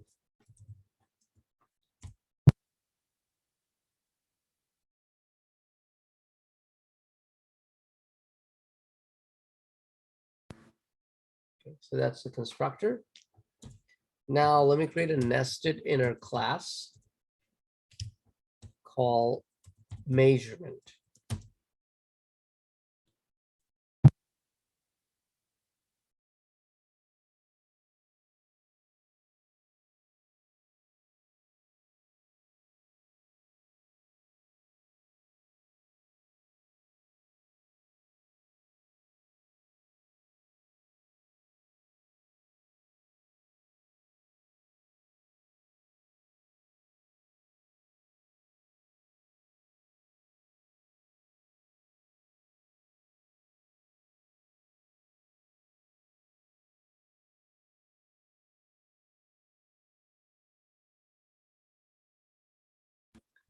So we will create a method to calculate the total area.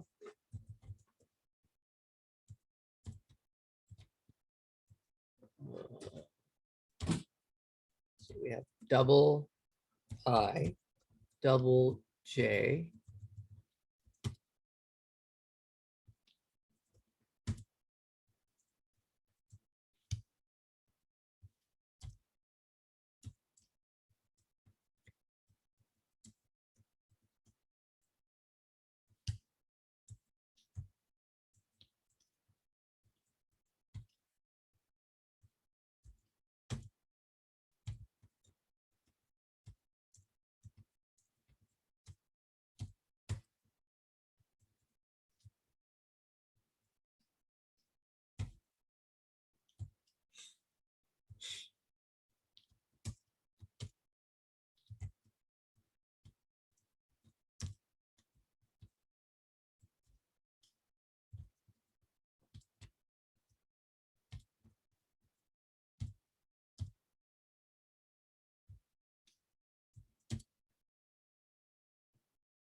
first complete this much, then we will create a separate class where we will test.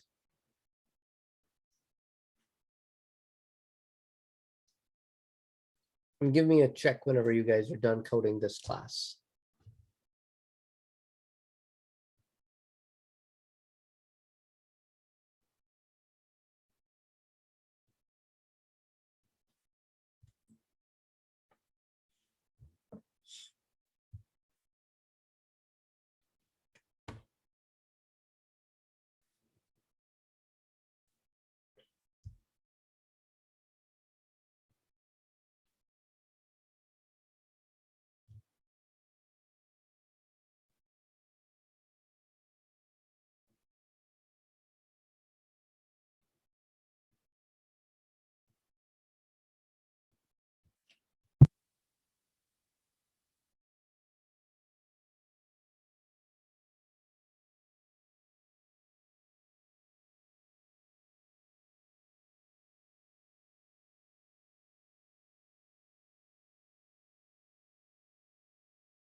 So do you guys understand this basic math operation that's going on here?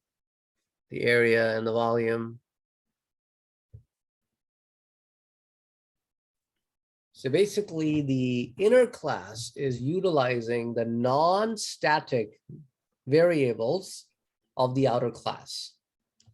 Versus in the previous one, the engine example, it was using the nested class, static nested class was using the static member of the outer class. So that's one difference to note here between inner classes versus static nested classes.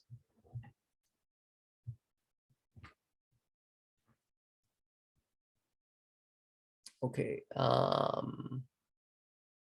Mason and Christian, are you still working on it or you forgot to put the check? I'm actually finishing up that. Oh, okay.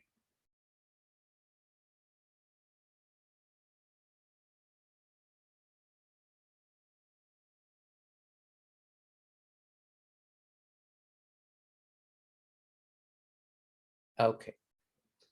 Now let's create our next class as nested inner class demo with a public static void main.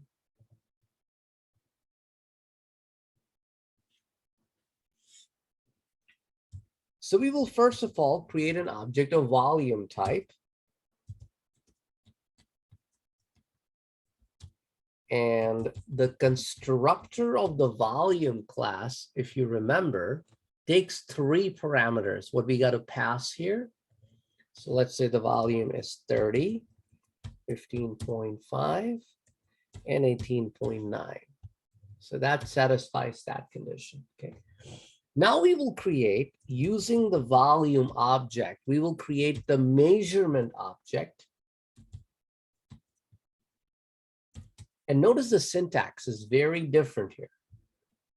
You got to use the volume object dot new, and then you call the measurement constructor, which is very different syntax than the syntax we use in the nested class. Notice in that class, we use the parent, sorry, the outer dot nested static, and then the outer dot constructor. We did not use any outer class object with new, but with inner classes, you got to use the object dot new, the outer class object dot new.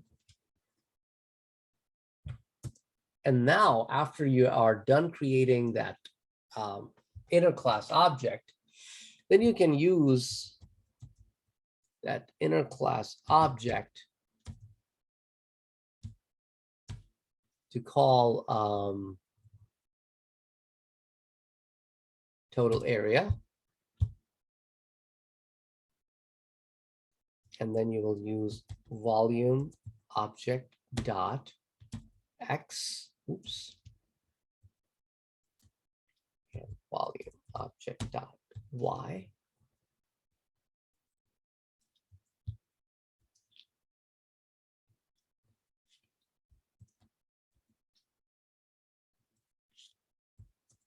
Oh, what did I call it? Total volume, right? Yeah, I call it total volume. Okay.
I'm getting an error on line 6.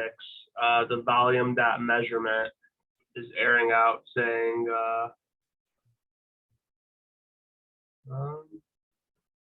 volume measurement cannot be resolved to a type. Okay, go back to your volume class and see if you misspelled the word measurement, maybe.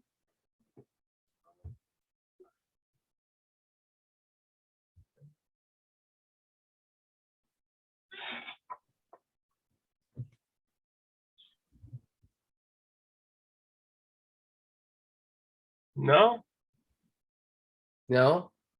I did misspell it once, but I already came back and fixed it. I don't know if that would make a difference. Make sure both of the files are saved and see if that fixes the error. Otherwise, I'll look at it. That fixed it. That fixed it? Okay.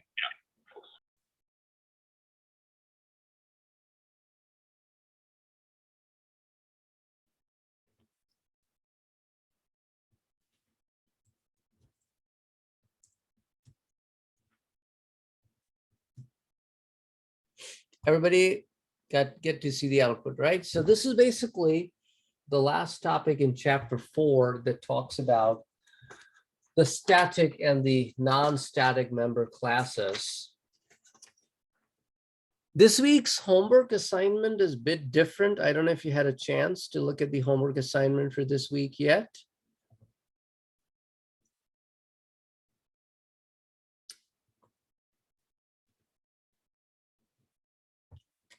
There is a chapter 3 and 4 review.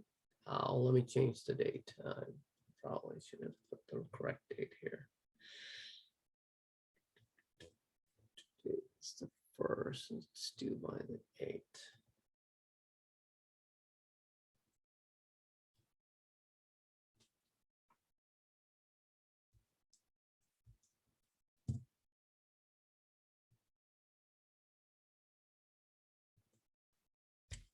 So you have chapters 3 and 4 review, and you have an assignment.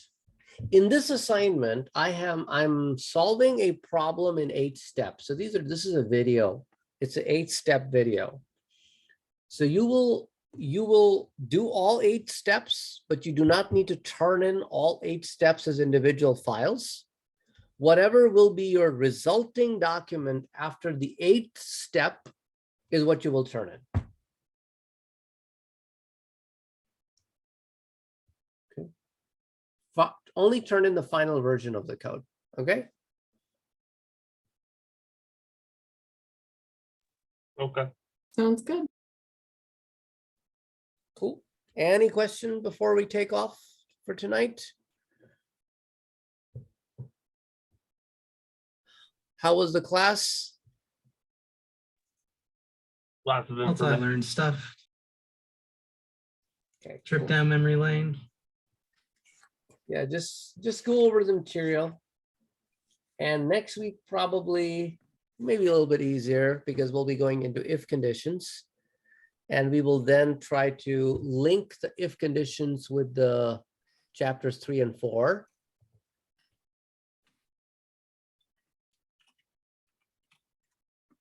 And then the next chapter after that is loops. And again, after we do loops chapter, we're going to come back. So next week, we have chapters 5 and 6. So we will do if conditions, switch case. We will start with loops. And the reason I have 2 chapters or 1.5 chapter is because you guys have already done if condition and switch case and loops in C# in Intro to Programming. Syntactically, Java and C# are exactly the same when it comes to writing if conditions, switch cases, and loops. The only difference is that when we link it to the classes, so that's why for the next couple weeks, you will see multiple chapters. The next few weeks, I should say, because then the chapter after that is about arrays and strings. So yeah, anyway.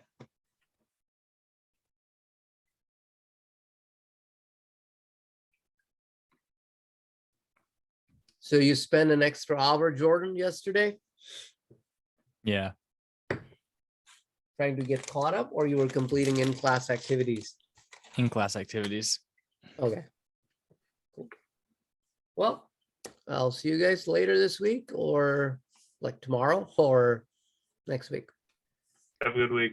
Have a good week. See you tomorrow. Bye. Take care. See you tomorrow. Good one. I had a quick question. When are your office hours? They're in the syllabus. Just Okay. send me an email so that I'm not double booked. Okay, got it. Thank you. Mhm.